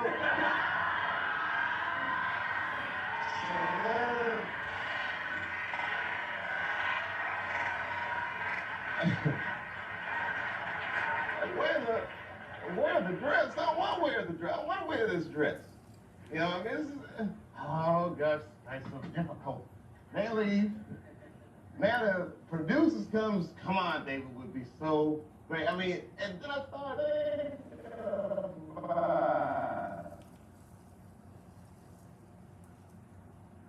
all the comics that I've seen, man, you know, strong brothers, why they put us in dresses? But the minute it was clear, I was adamant, I'm not wearing a dress, I'm not wearing the dress. All right, fine, think of something else. That comes back 10 minutes later, the whole new scene, damn, how did you write the scene so fast? Okay, so boom, this shit ain't nothing new. This is an age-old ritual that stems all the way back to slavery called buck breaking. It's when a slave master emasculates a man to control him mentally, physically, and spiritually. They just implemented this bullshit into the entertainment industry. So when you get off this video, make sure you Google what buck breaking is so you can get a full understanding of what's going on out here, B. So look, man, I appreciate y'all for tuning in. Make sure you hit that subscribe button, like the video, hit that notification bell, and definitely jump into the comments. I want to hear what y'all got to say. Till next video. Peace. I just wanna live my life to the fullest, to the fullest, to the fullest, to the fullest.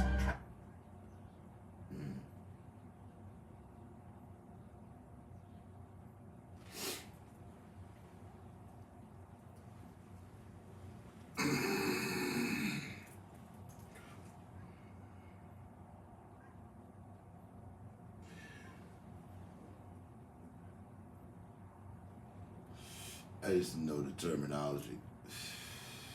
But yeah. Respectfully, that's not new to me. And you're watching it work.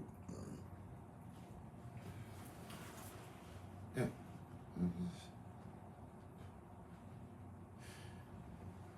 That's why I've said a multitude of times, I'm glad I never signed any contract. I'm glad I never made it into the industry in any effect.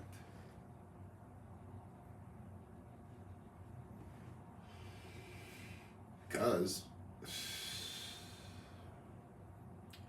it wasn't sports, definitely, and no matter what, I would have excelled. Cinema, music, sports, you pick one.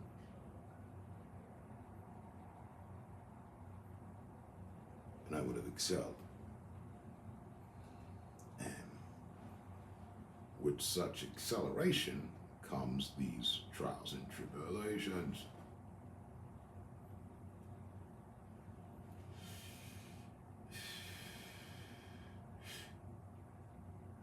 All sorts of compromises and sacrifices. Less with the sports. They're not forced to dress up as females and shit, even though some of them have. I don't know, maybe that's been part of the shit.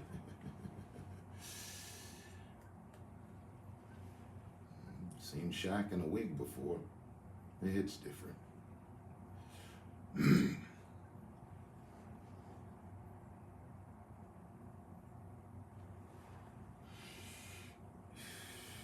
Was that his own choice, or was he being buck-broken?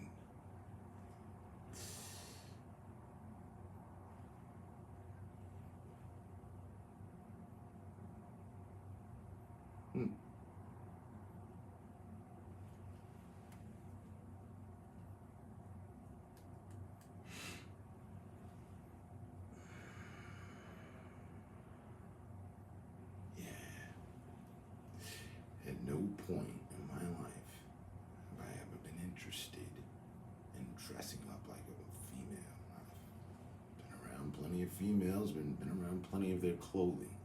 I have never, ever once picked up an article of clothing and was like, wow, fits me rather nice, brings out my feminine side. No. I would commit sunpay.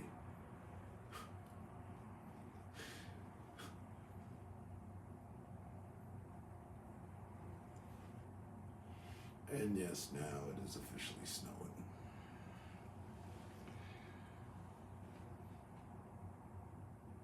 It's not new to a lot of us blackheads, but a lot of us don't even know what to call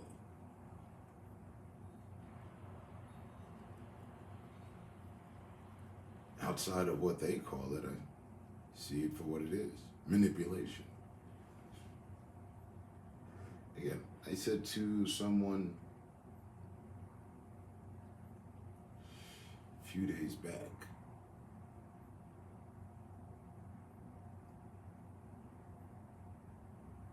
Stockholm Syndrome is real. You were kidnapped. And there's been consequences of that. The same things that you would find in an abductee or someone that was kidnapped, and there'd be wild instances. Some people will go back to the kidnapper, or too afraid to leave, or won't tell on the kidnapper, or just a bunch of different wild shit. Look up Stockholm Syndrome and see if that doesn't keep in mind the black community, and just apply the two, see if it fits. See if Stockholm Syndrome fits over our community. Culture. Not our culture, but our community. The Black America.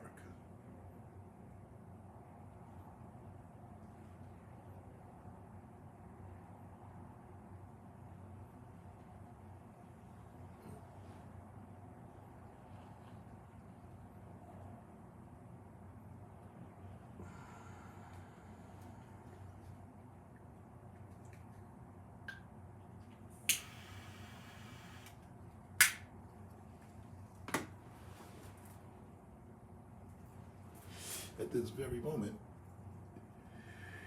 you and I, and any other member of the black community, is waiting. I'm sorry, you didn't even know it. We're collectively waiting for our captors to be nice. That's why there hasn't been any revolutions and gatherings and marchings to the White House by all of us like our grandfathers did. They're not going to have that. But even so, it's almost to the point we're not going to have it.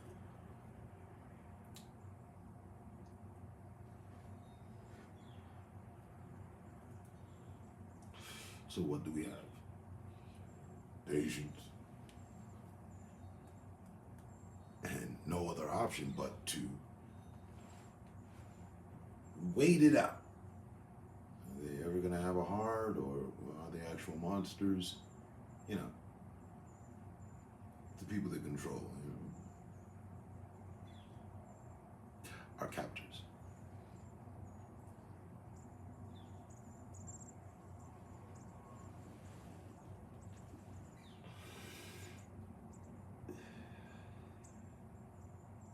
I'd say we're just locked in an abusive relationship.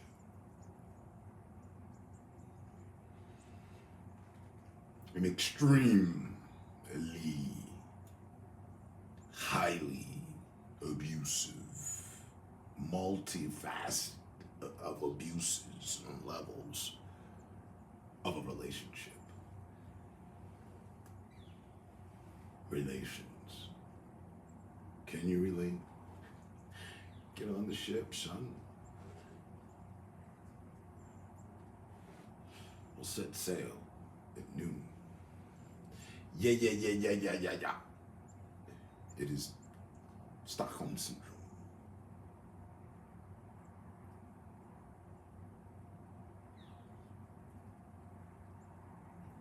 The abusee still gets abused on many different levels, and you know, they're okay with it.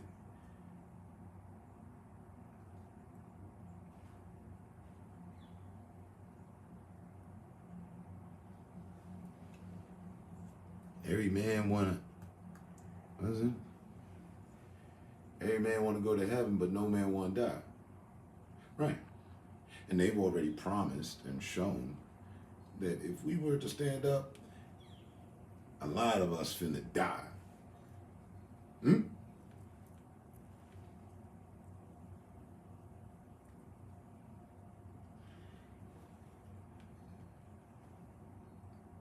They can have rallies, Black Lives Matters, in our name and for us.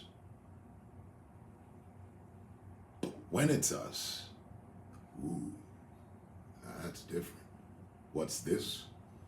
1 million black men, 10 million black men gathered, you know, to, you know, outdo the Million Man March. You know? Show them that the numbers haven't dwindled, they actually have multiplied, because that's what we do. We don't die, we multiply.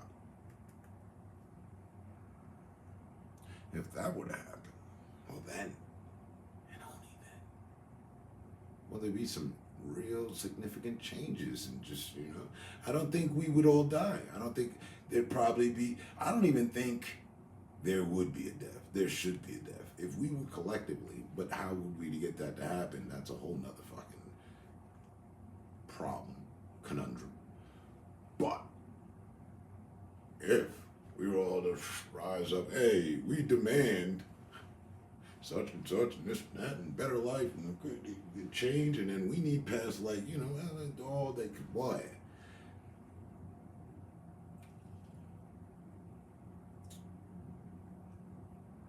Things would look different.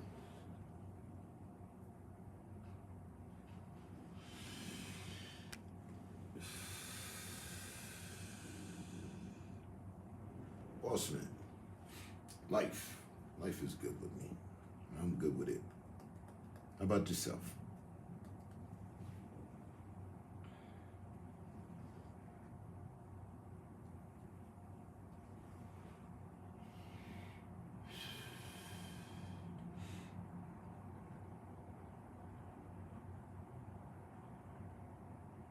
I live to see how it's going to be achieved.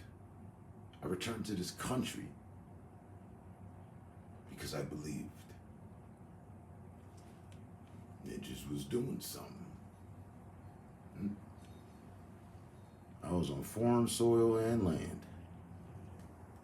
when I heard about the Million Man March.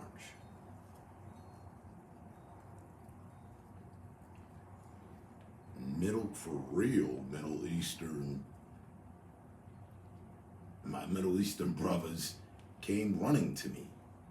Hey, look, your people, they have united. That's good. That's when you can complain that, you know, you got some matters to work on. If you can't complain, then you're doing good. He ran up to me with the paper. Look. There it was in the centerfold. Photo of the Million Man March. All right, cool. Mind you, I did not know what I know now.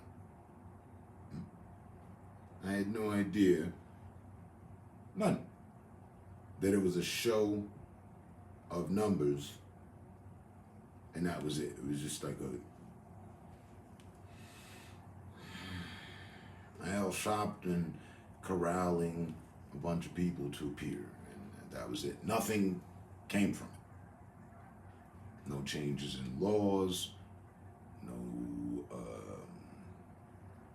businesses, no schools, you know, nothing came of it. It was just, hey, we out today, what's up? Yep, there's about 1 million of us. All right, we're going back inside.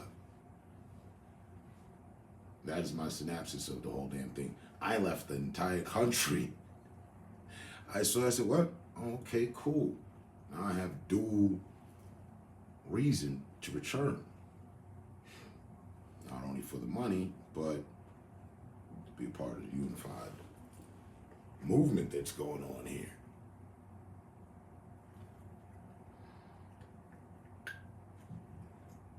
So, and in my eyes, been here shortly thereafter that. I wasn't there for it.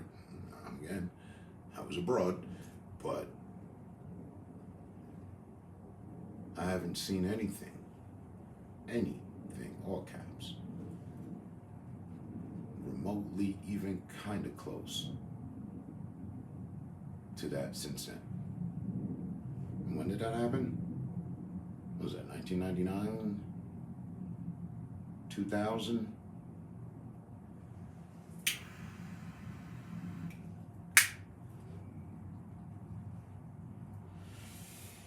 $23 years ago.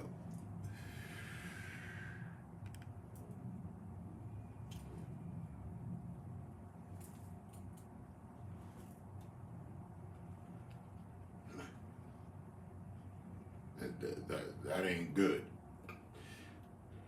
2 decades and a half and a quarter century's worth of time, 2 years short of a quarter century worth of time, ninjas have not collectively gotten together and said nothing.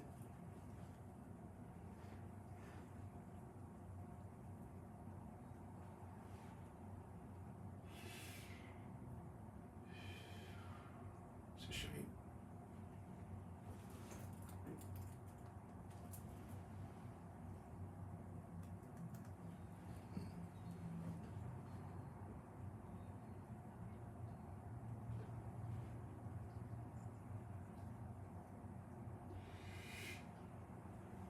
Let me finish up this interview. You continue to come up with this new material, because you do new material every single time you show up. That's crazy. It's a new show every single time I show up. Man, that is crazy. I'm a comedy connoisseur. I follow comedy. Most of the comics that are the top dogs right now, as far as like in some of our heroes in comedy, I was there when they were like working on their first jokes. I was watching them and supporting them way back then. But that is a tough feat to be able to do something like that. And I think that the reason why... Not in 24 years. Yeah. I think the reason why people like you is so much, what you do is you resonate with them so much is like what you just said. You show them the good and the bad side of you, but also you're talented. You're very talented, but at the same time you do show the good and the bad. And it's something appealing about being transparent to an extent. Oh, not just to an extent, to the utmost.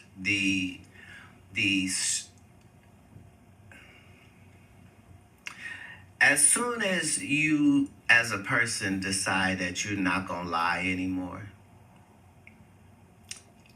and that whatever problem that you have, you're gonna deal with that problem right then where it presents itself, it'll show you a whole new side of you. It's very important. It's very important when you lie and allow lies. For some people, it's just, I'm just a little delusional. No, it's dangerous for you to do that to yourself. It's very unnecessary for you to. You was on this radio station in Atlanta, and this host made a joke about you, and you killed a man, for I don't know how long that was, but man, I was like, time out, call the police, something, stop this slaughter, man. you really did a bad. And you didn't. I don't think you cursed one time. I was going to say, be very careful when you say how badly I did her, because I never called her out of her name. But that's what I'm saying. I was very composed. That's my point. But let me explain. Let me give you the exclusive. Let me make the point. Okay. You're one of the few like only you and Bruce I've ever seen do that before. Like destroy a heckler or someone that was challenging you or whatever. Destroy them, like, for like several minutes. Bruce killed this chick for about, I don't know, man, about 25, 30 minutes one night in Houston. And I never seen anybody else do that but you. Like 25, just back to back, gut busting, like same person, no cuss words. Yeah. I had never seen that before. So how were you able to maintain your composure for that long? He switched it. Well, a very interesting thing happens when you try to trap something that's bigger than your trap. So imagine you set out a trap for a turtle and a rhinoceros steps into it. It's finna be a whole different situation now. So this lady behind the scenes is begging me to come into this interview that I've not scheduled, that I don't want to do, that I'm not dressed for, that nobody's called me about. She just wants it. To the point where she says, Kat, come on, you just want to end me for the city. I just want to give you your flowers. I won't talk about kids. I won't talk about jail. I won't talk about... This is the conversation she has with me, and then goes in that room and doesn't mention the Emmy and immediately begins to, because this is a comedian. You're trying to undermine me. Atlanta is a heavily LGBTQ plus positive city, and the fact that you having a heavy gay fan base would try to degrade me, a heterosexual, by making it seem like I'm gay. Gay people don't feel that way about me. Why would you? So it was a terrible thing that she found herself in. And comedically, you're outmatched. My defense is impenetrable. My offense will have the precise amount of viciousness that's necessary. If that means no cussing, that's fine. I don't want to talk to you and hurt heavy-set women's feelings, or dark-skinned women's feelings, or women who wear wigs' feelings. I'm not trying to hurt nobody's feelings. I'm bantering with you because you keep acting like you're qualified to do that. Yeah, so, it was a setup. I'm always going to be prevail if I'm being set up. You think Buddy was in on it, her co-host? You think he was in on that? He didn't appear to be in on it. No, because here's the whole thing. He kept trying to get her to pull the plug on this, and she kept not. So she didn't understand even after we cut. She didn't understand what had happened. She still thought that she had been victorious, and yeah. And then she tried to play the victim. No, she played the victim. Her husband was willing to kill one of the greatest comedians to... Yeah, I'm saying... And remember, all of this has to happen. I have to allow it to happen. I have to also preserve my life. And then, after I do all of that, then I have to not press charges on you to these police. As if a crime has not been committed upon me. A pimp named Slickback. Ah, man. Thank you for saying the whole thing. Look, man. like a Tribe Called Yeah, you gotta say the Quest. whole thing. You gotta say the whole thing. That is correct. A pimp named Slickback. Yes. Man, that is one of the most iconic roles in television history. How did that come about?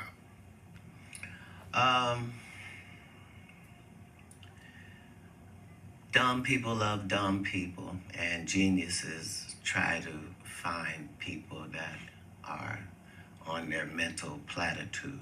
So, Aaron Magruder is one of the finest black writers that we've had. Yes. And the fact that he started his journey in the real trenches, writing for newspapers and getting syndicated across the country before he ever came to the next platform is what made him so formidable. So it was a joy to be able to work with him. Just like, you know, when I do work with Donald Glover, you know, we get the Emmy. Like, it's because you're dealing with compatible wavelengths. Like Donald Glover told me, Kat, here's a script. You know, if you do this role right, you'll win an Emmy for it. I said, that's the only way I know to do it is right.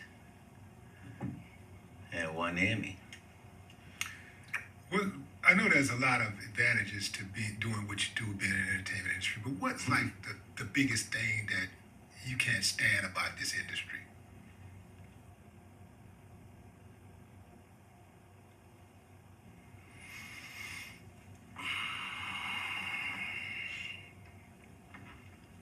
Nothing.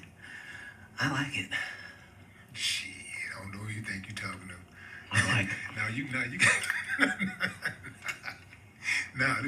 I love my op as myself. Yeah. I think it's great. On our side of things, it's flourishing. It's never been better. All the people on our side are seeing that prayers do work and that you really have control of your mind more than you think you do.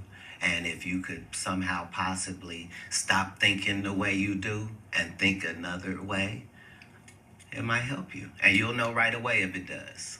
That's the benefit, is each one of these days you're getting could really be the one. What's one of the wildest things that has happened to you or you've seen happen in your time in this entertainment space? Yeah, sorry, Vlad. I ain't seen nothing. I collect the footage, but I haven't seen anything.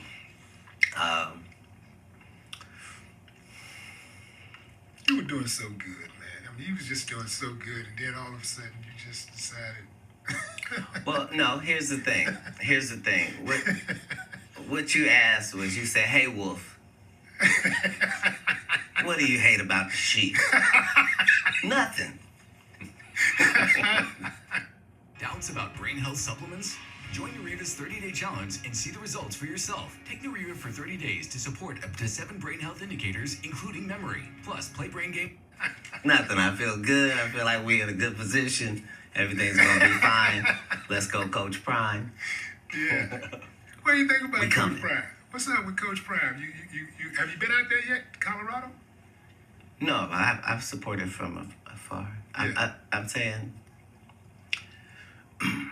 anytime a great individual, regardless of what he does, finds something that he can be great in, like, that's gonna work. Like, he is a motivating factor and an asset to it. He always has been since the Jerry Curl days. Those are the leaders of men that we discussed earlier. An eternal optimist, someone that's clever and about books and hard work and discipline. You know, as a black person, we should be so lucky as to have, you know, a black coach like that. And as a non-black person, what a great job. Man, you know, you just described yourself, except the coach part. And then I take that back. You are a coach in your own right. And you as well. That's the whole thing. Like, these compliments are all shared by all of us who receive them. Like, that's what it's got to be. If you any reflection of me, then that's what it is.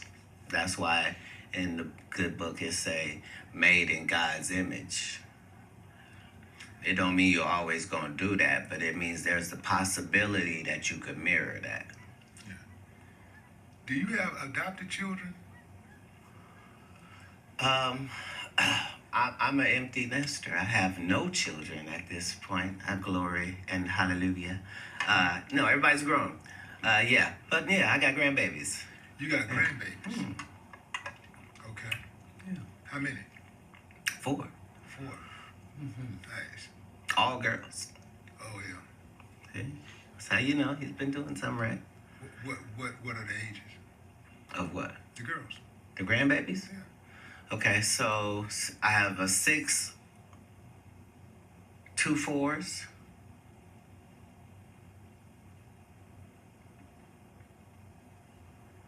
11 months and 2.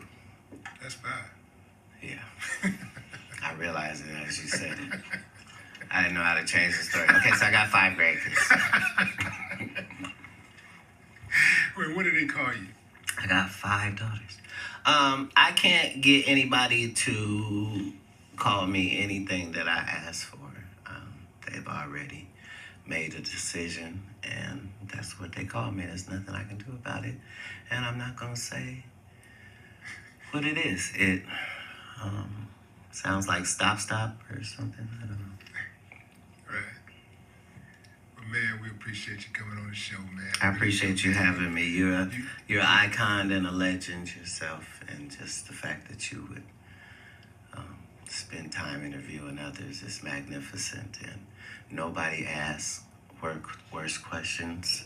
You have the worst questions in all of interviewing, and you can count on it. Nobody's gonna mimic your questions. So yeah, it's an honor. Thank you. I appreciate you, man. Ladies and gentlemen, the Honorable Katt Williams. Thank you. I appreciate it. No more talk. Willie D Live. They wanted. I feel he really didn't even say anything.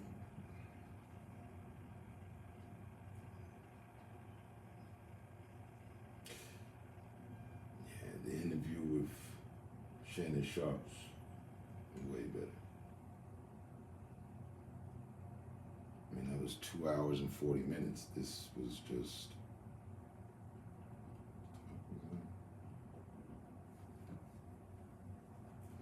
45 minutes or something.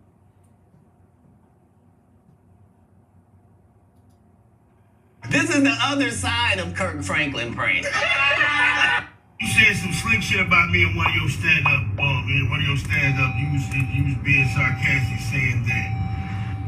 Yeah, I heard this before I even cut it on. Trick Daddy mad at Katt Williams.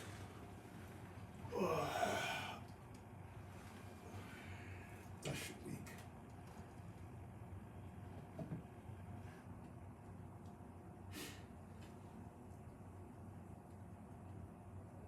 But it's funny though how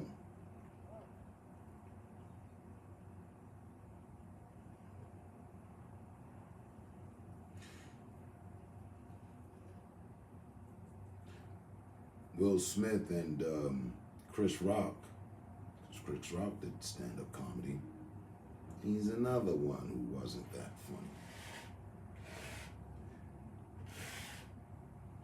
Had their situation, and now it's, Katt Williams. I mean, I just wonder, if it's all set up. I would hate to know that. I would hate to find out and know that Katt was a part of the bullshit.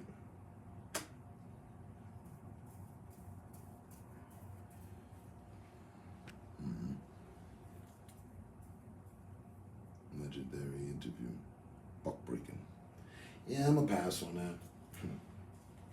Honestly, I don't need to be riled up about them and what they've done and what they're doing and them and nope. Thanks, but no thanks. I'll pass. I already know it's wicked because wicked is the way of them. So I'll leave it at that. I don't necessarily want to fuck up my shit. Like, example, if I were to turn on Roots right now, or Rosewood, or Glory, or even Django, and feel away afterwards, during, and then that's going to carry over. And you and I, my good brother, we in the thick of it. Colorado is not known to be a black state. And this is, what I've gathered for the decade and some change I've been here. I gathered that shit in the first 3 weeks of arriving. Oh, this is what they're doing. Okay, I see what's going on here. And let us not forget, this is also one of the landmark places that the Black Panthers were tracked down to and exterminated. The history's rich. Yeah.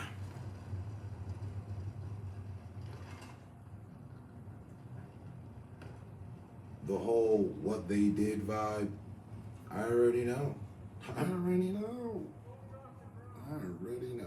gonna be 50 in February. Eyes and nose is exactly what they done.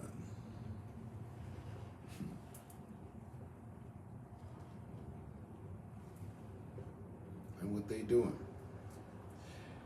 I think the fine line gets drawn at defining who is they. Who are they? Specifically. I hate to generalize because that is not accurate.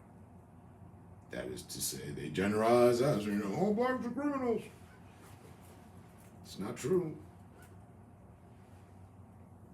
So, I don't generalize and say, oh, all the white people,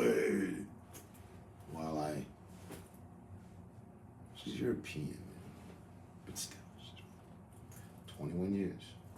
I know you've got some years. So, we want a fine line. Who is they? That has been one of the mysteries that I, the revolutionist and I, has been attempting to delve and figure the fuck out. Who exactly is the enemy?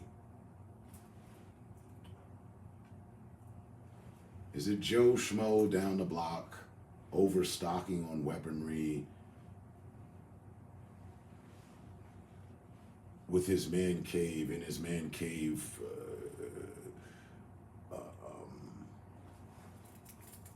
what do you call that? What do you do with the flag? Not waving.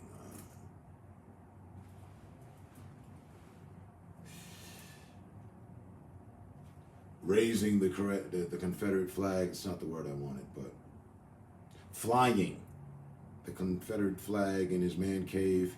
Is it that guy? Is he the enemy?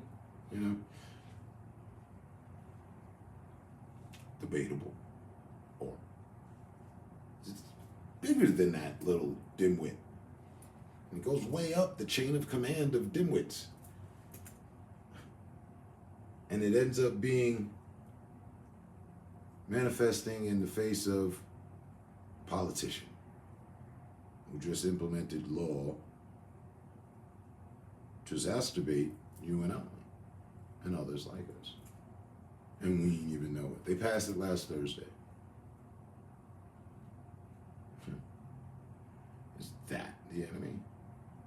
think so. If you're making a way of life of hating me and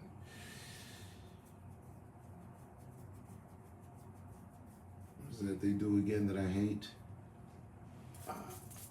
Prejudging. Prejudice. I can't stand that shit. So I'm sitting down most of the time when it happens.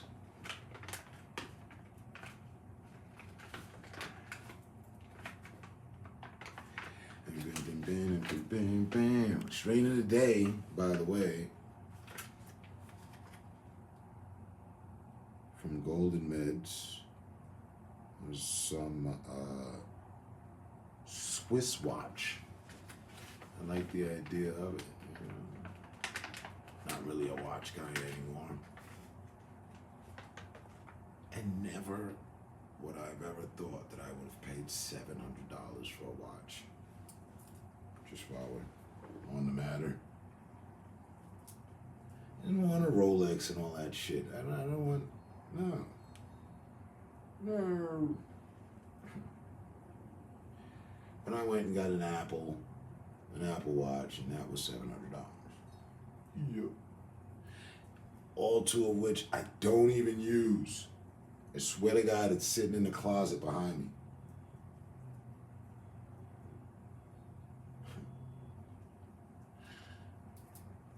All right. So where were we? Oh yeah. About us having a chance at life and who's our real enemy. Who is the enemy of the black man? Shit, I heard somebody say Jews. One of my passengers was like, yeah, you know, he broke a lot of shit down. I was like, whoa. Now, wait a minute. One of the things he broke down, it didn't have anything to do with the Jews. That was just a jab. But, you know, at the Judas who stabbed Christ in the back, I just gotta take a stab at him. Yeah, but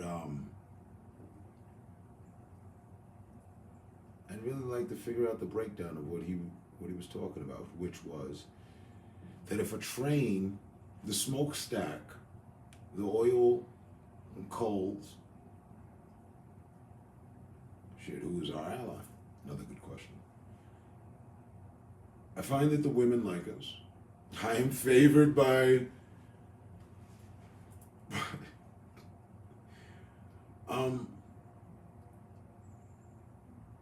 the smokestack from a train is burning coal, oil, and the smokestack produces the smoke, and as the train goes along the tracks, the smoke, the trail of smoke that's being left behind, that's being, you know, pushed out, can be found for miles. Can be seen for quite some distance, and you can see that the cloud and which way the train is going in direction because of the cloud and what have you. But a smokestack at an oil refinery just pushes up and doesn't go in any general direction and dissipates.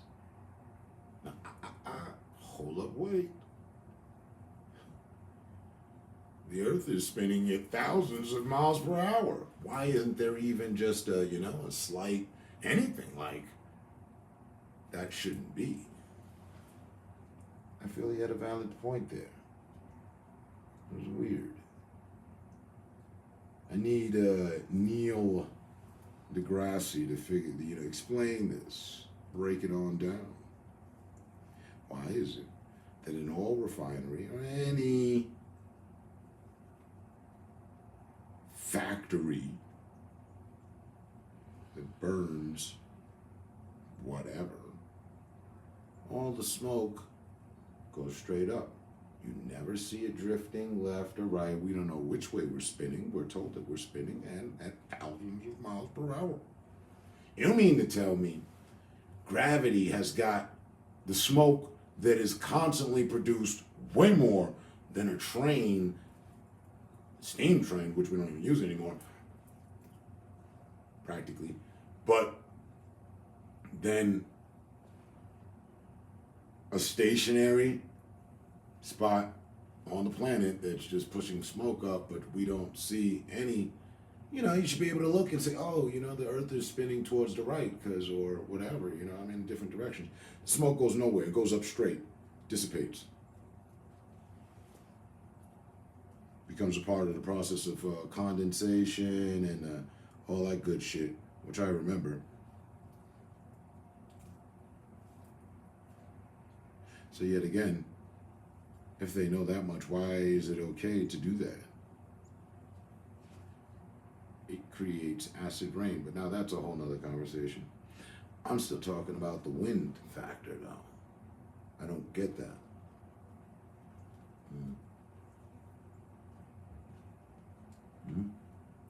A train heading in a direction, you can see the trail for the longest. Fucking oil refineries are burning the same shit, if not more.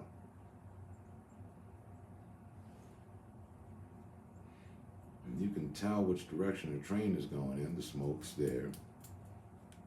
It's moving. It's in the trick is in the moving factor. They say we're moving. Right. Okay. We're rotating, constant, all this spinning and shit. Ain't nobody got dizzy yet. And three different forms of smoke get treated differently. When a plane leaves chemtrails, I don't know what the fuck that's all about, but they're supposed to be breaking the water and air and it leaves behind it, or they're dumping some shit. Regardless, either way, stays there. For quite some time. You don't even see the plane no more.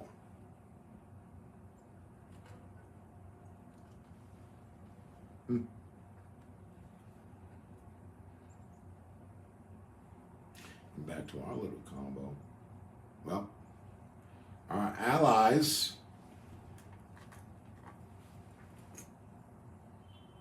should be each other. They're not. They are and they aren't. That's a whole fucking seesaw.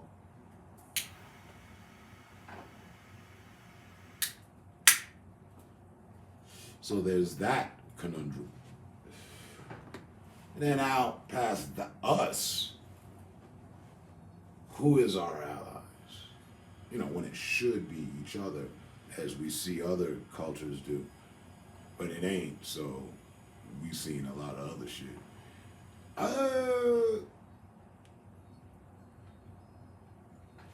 From a black playboy's perspective, I would say females. I've never really found a crap load of females that hate me. The way a KKK member would hate me. I've never encountered one. Couldn't actually, no.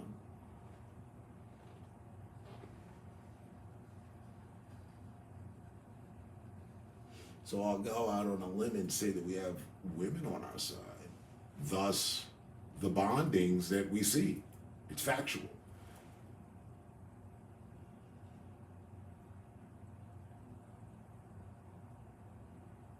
No, I wouldn't say every and all, but for that matter, okay, females, if you will. And then, hold up, just got hit by the feminists. Yeah, I don't think they're really on our side for much. I don't. They're against men, and then we're black men, so we're a whole different class of man. Come with an entire different mandate.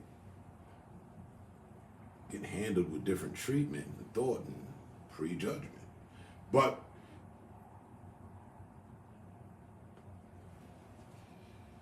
there are those that know,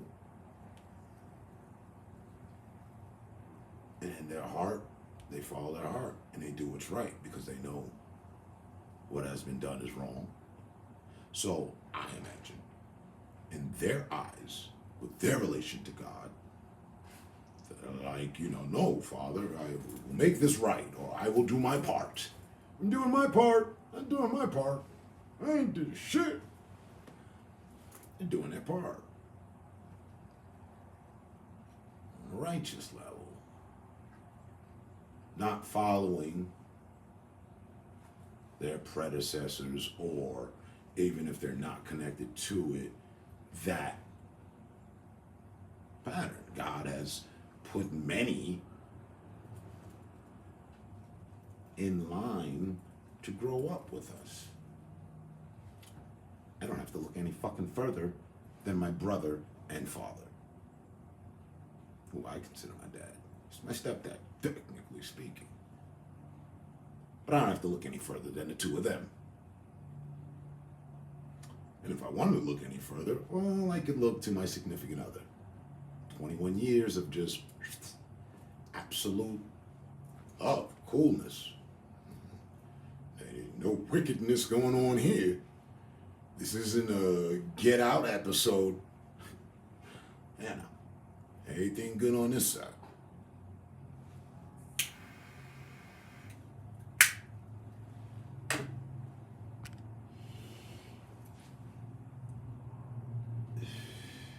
So, those people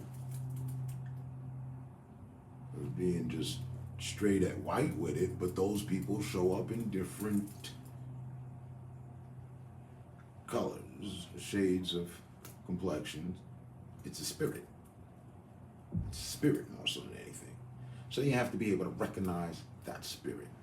That spirit is our ally. An ally to us, yes.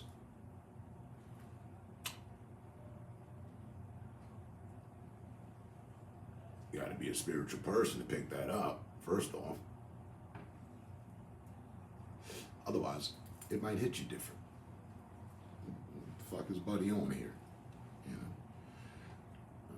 But to say outright, a culture, I cannot. I wish I could be like, oh, you didn't know? The Asians are our allies.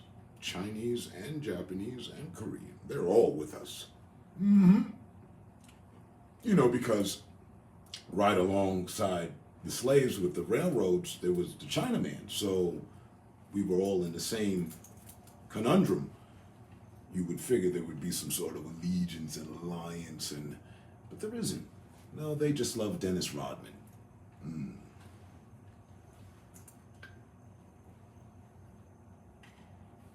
Wesley Snipes, just a few.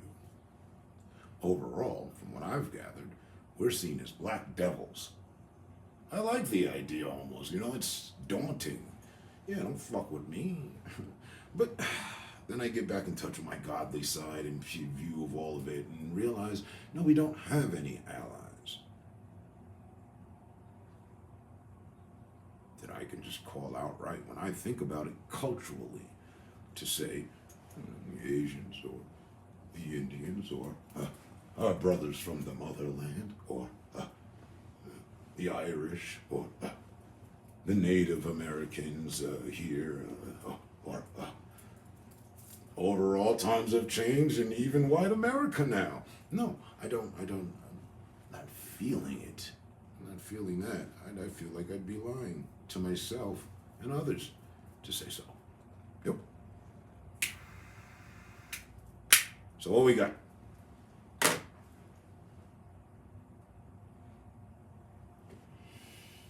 We are commandos on the curve of life. I wish you and your platoon the best. Do not cross swords or paths with me. And live merrily.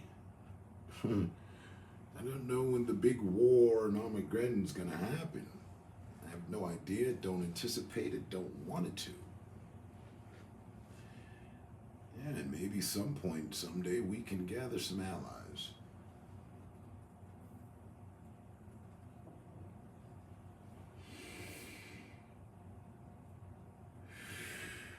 We don't have allies like America has allies. We need that. since we've been so casted out.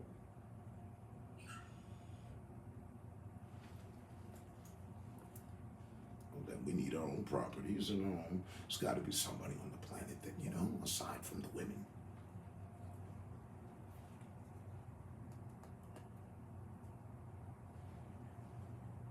Maybe the Turkish lovers, do you think?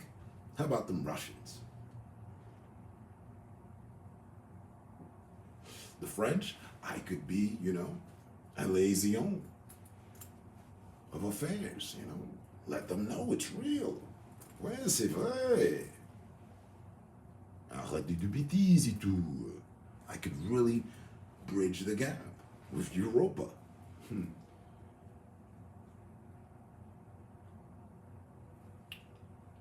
That's all in search of. But right out on the forefront, yeah, ain't nobody that jumps right out and I could say is our allies. While we're at war. Make no fucking mistake. While at war, it could cost you your life. We are at war. For our very spirit, soul, consciousness, life, body, vessel, you name it. War for all that. Position, status.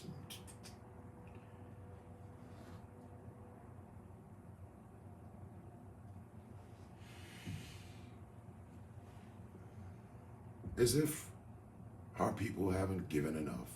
They want more. Gluttony's a motherfucker. Just doesn't extend to money. Why those kidnappers want so much from the people they've kidnapped. They've mastered it. Yes, Stockholm Syndrome.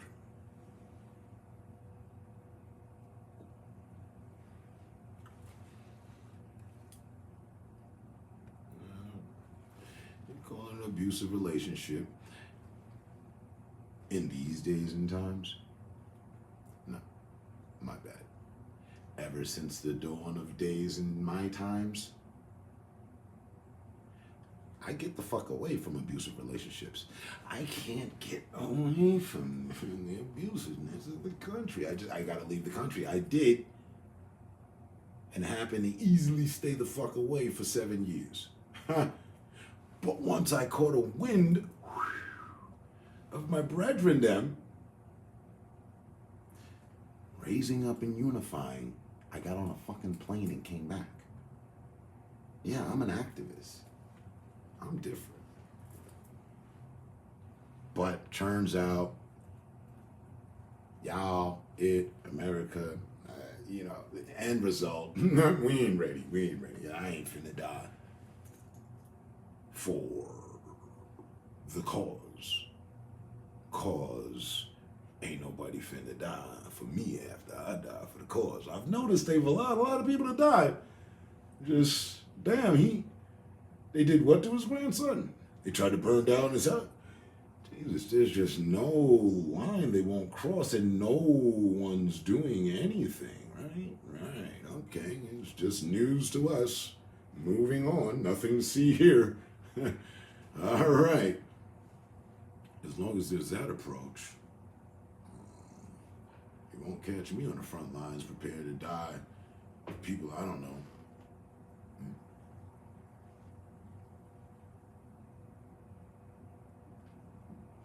I think, do that a lot. They managed, those that aren't our allies, they've managed to kill that. It is dead, dead, dead, dead, dead on every level. The spirit of it, all that. We can chatter, you and I and everybody else, and get into these conversations. Hey man, what do we gotta do? It's No. What can you do? And the answer is absolutely motherfucking just about next to nothing. I ain't heard nothing, and I had my ear, and I came back to the country because there was a 1 million man march. That had to be 2 million pairs of eyes, 1 million minds. nothing. 23 years later, of fruition from that labor that was put in.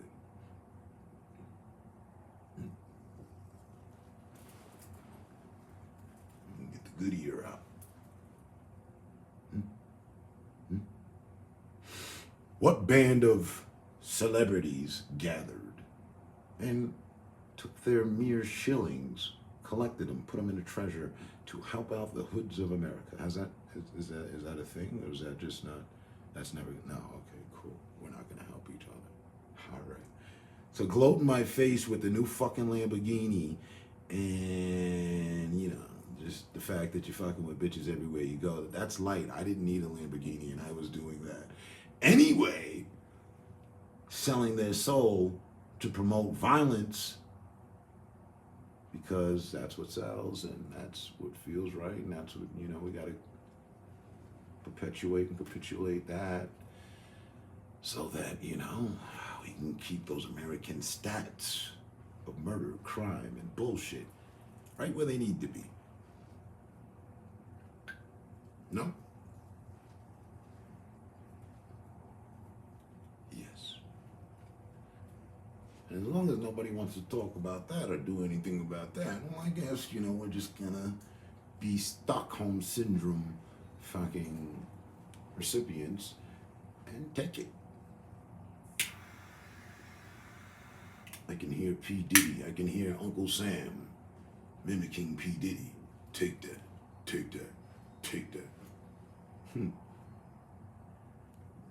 Yes. All the gatekeeping is coming down. The whole little whatever they had crumbling. They decided to shut it down.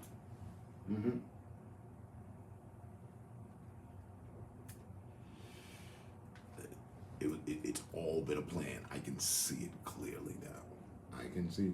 Cue Jimmy Cliff.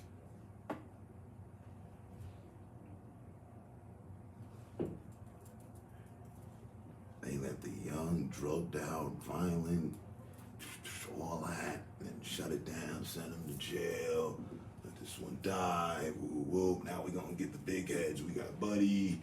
We need Buddy. What about Buddy? Hey, Buddy. All right, we brought down the 4 horsemen of the industry.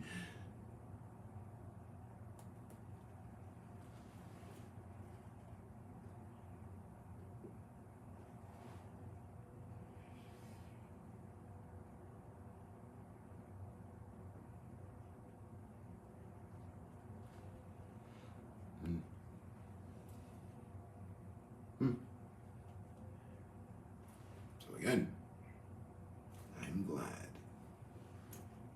Hefty bag, glad. Product, glad.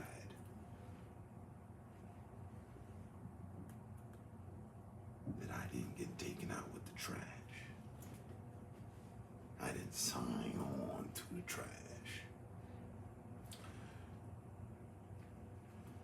I still didn't get the Lamborghini I was expecting and shit. It has yet to happen. I might win the lotto. I might make it happen, I wish I could be staring at it from here. I definitely wouldn't be living here if I had the Lamborghini. Yeah, but we make sacrifices. They're necessary in life.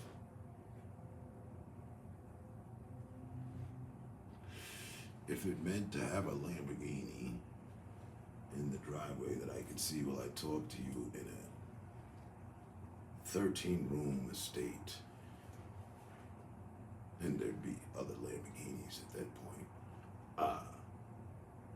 Selling out my soul and all that for control by the Uncle Sam in the industry and those that have no real interest for me, but to have me have my others take a fall as well. No.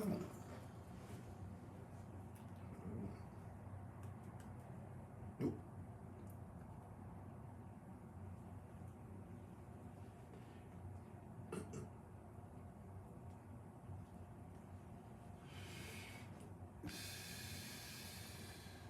But it is what it is. Because he is who he is.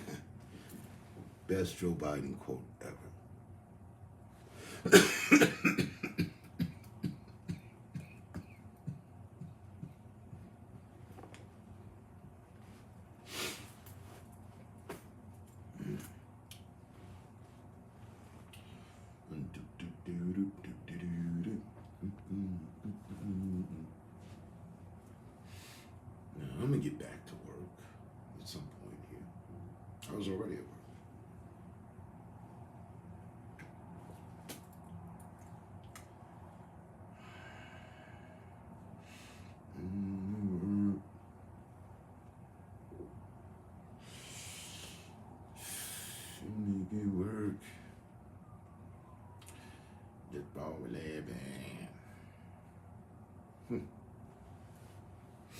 Still have some poussière.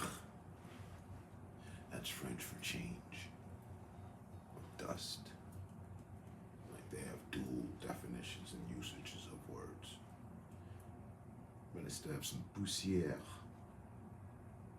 to deal with. I know, right? It's some poussière. No, poussière. Il y a des poussières sur la table. I just said there's dust on the table. See how that hits? Il y a des poussières sur la table. Il y a une poussière du fumage sur la fenêtre. There's smoke dust on the window.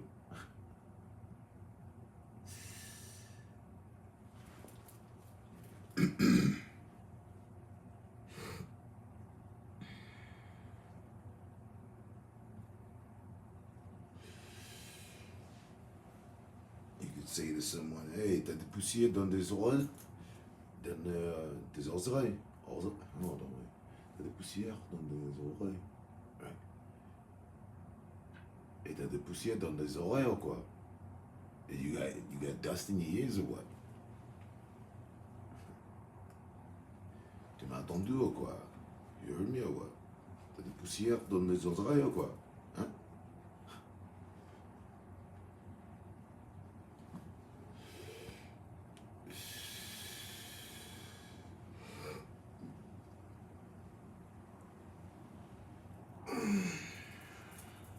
That's enough French for today. I'll be having croissants tomorrow.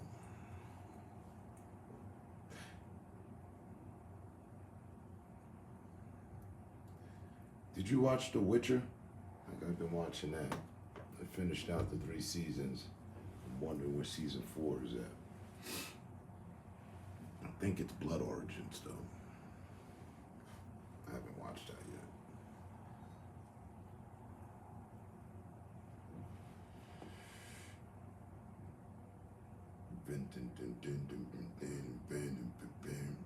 And that's some good shit. I mean, it's, you know, going back to 2016, but not even 16, 19. It's definitely cool.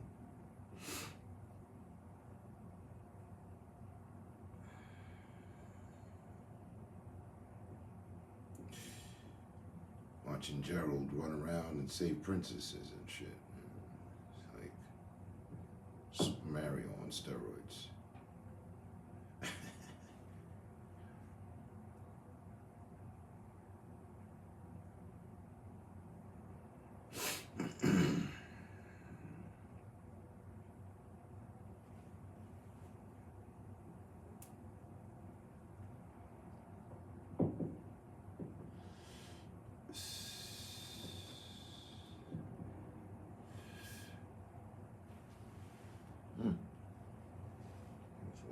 Time.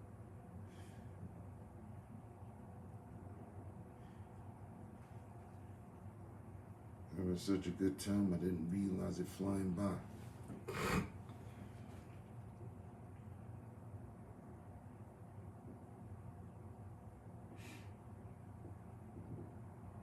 That's cool. Cool. I wouldn't deny.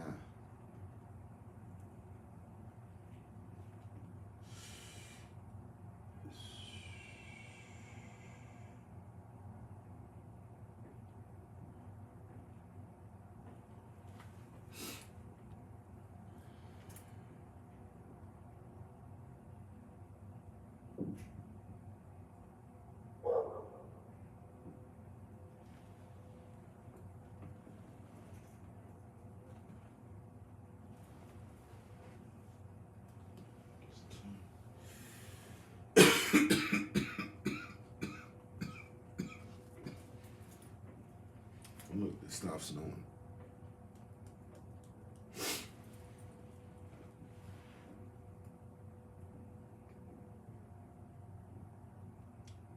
It was just flurries for the moment.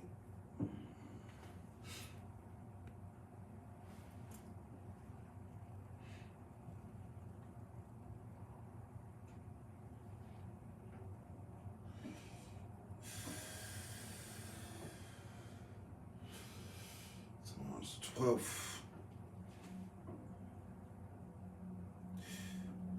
Might as well begin my countdown. 31 days to 50.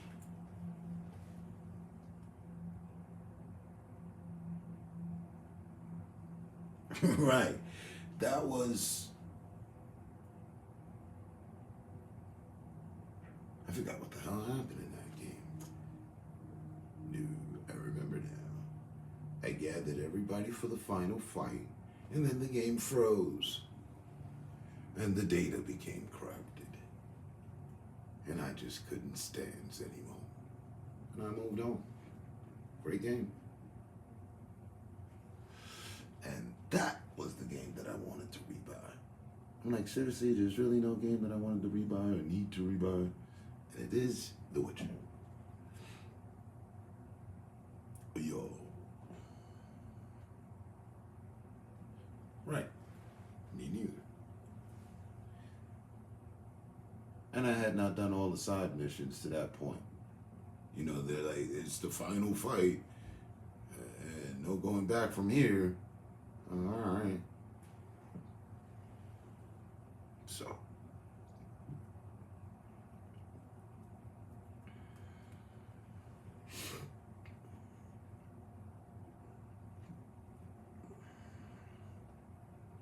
I think that will be in the plans.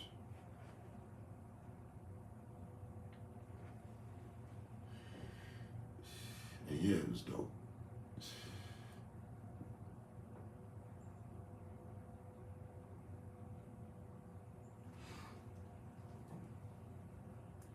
So, but I'm confused. Did it continue? Did it end? I've only got the first 3 seasons. Is there more after that? Or are we waiting? Am I all caught up, or is there something else?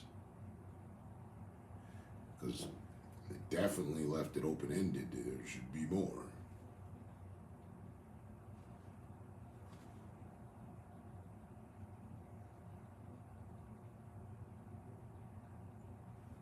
There probably is more, and they're charging for that.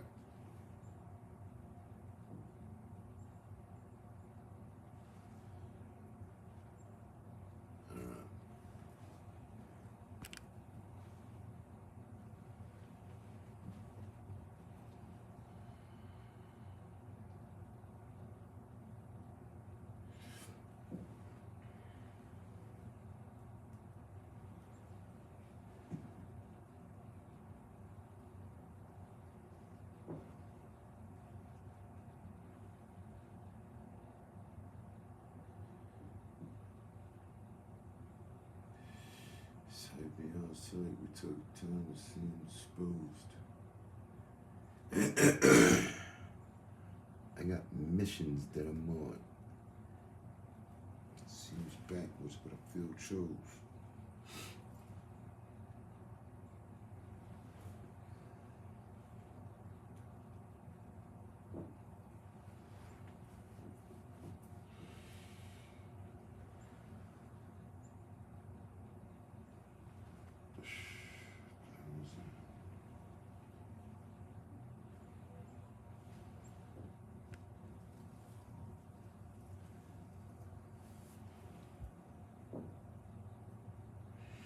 I'm finna get up out of here anyway, so.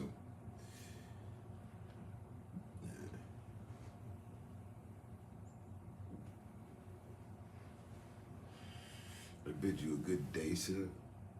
Stay safe, stay smart, stay up, stay focused. And remember, this is the way.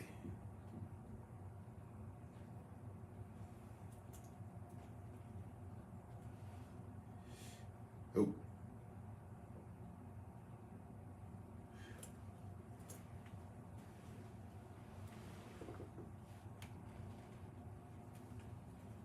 No, it may not look like much, but I have been doing some stuff. Now, in this here contrast of situation, that's a moon, but the ink itself wasn't the best. That's not what I was aiming for. I was just aiming for, filling. But just to let you know, like you can't see it. But I just finished a whole session like this tattoo kid. It's going through stuff like this. So getting the ball rolling there as far as inking is going. And I would say there's still ways to go. So I wish I was as accurate and focused as Prince and Travis.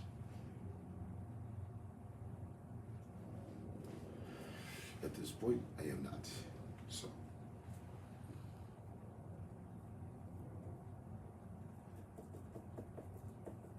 But keep the faith as I do, and we'll get there.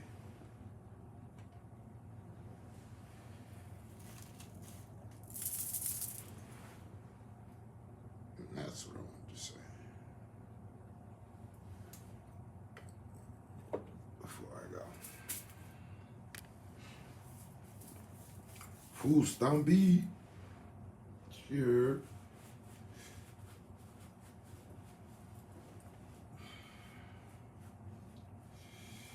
What's good with you?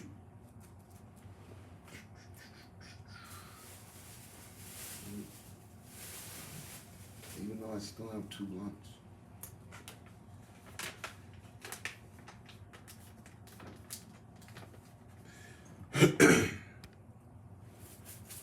I need to stay motivated.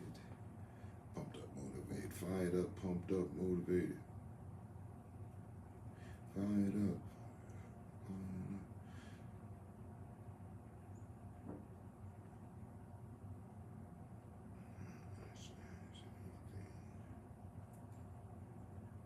Align myself with new.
Alright.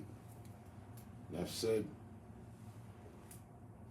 Peace. I will catch y'all on the next one. Stay safe, stay smart, stay up.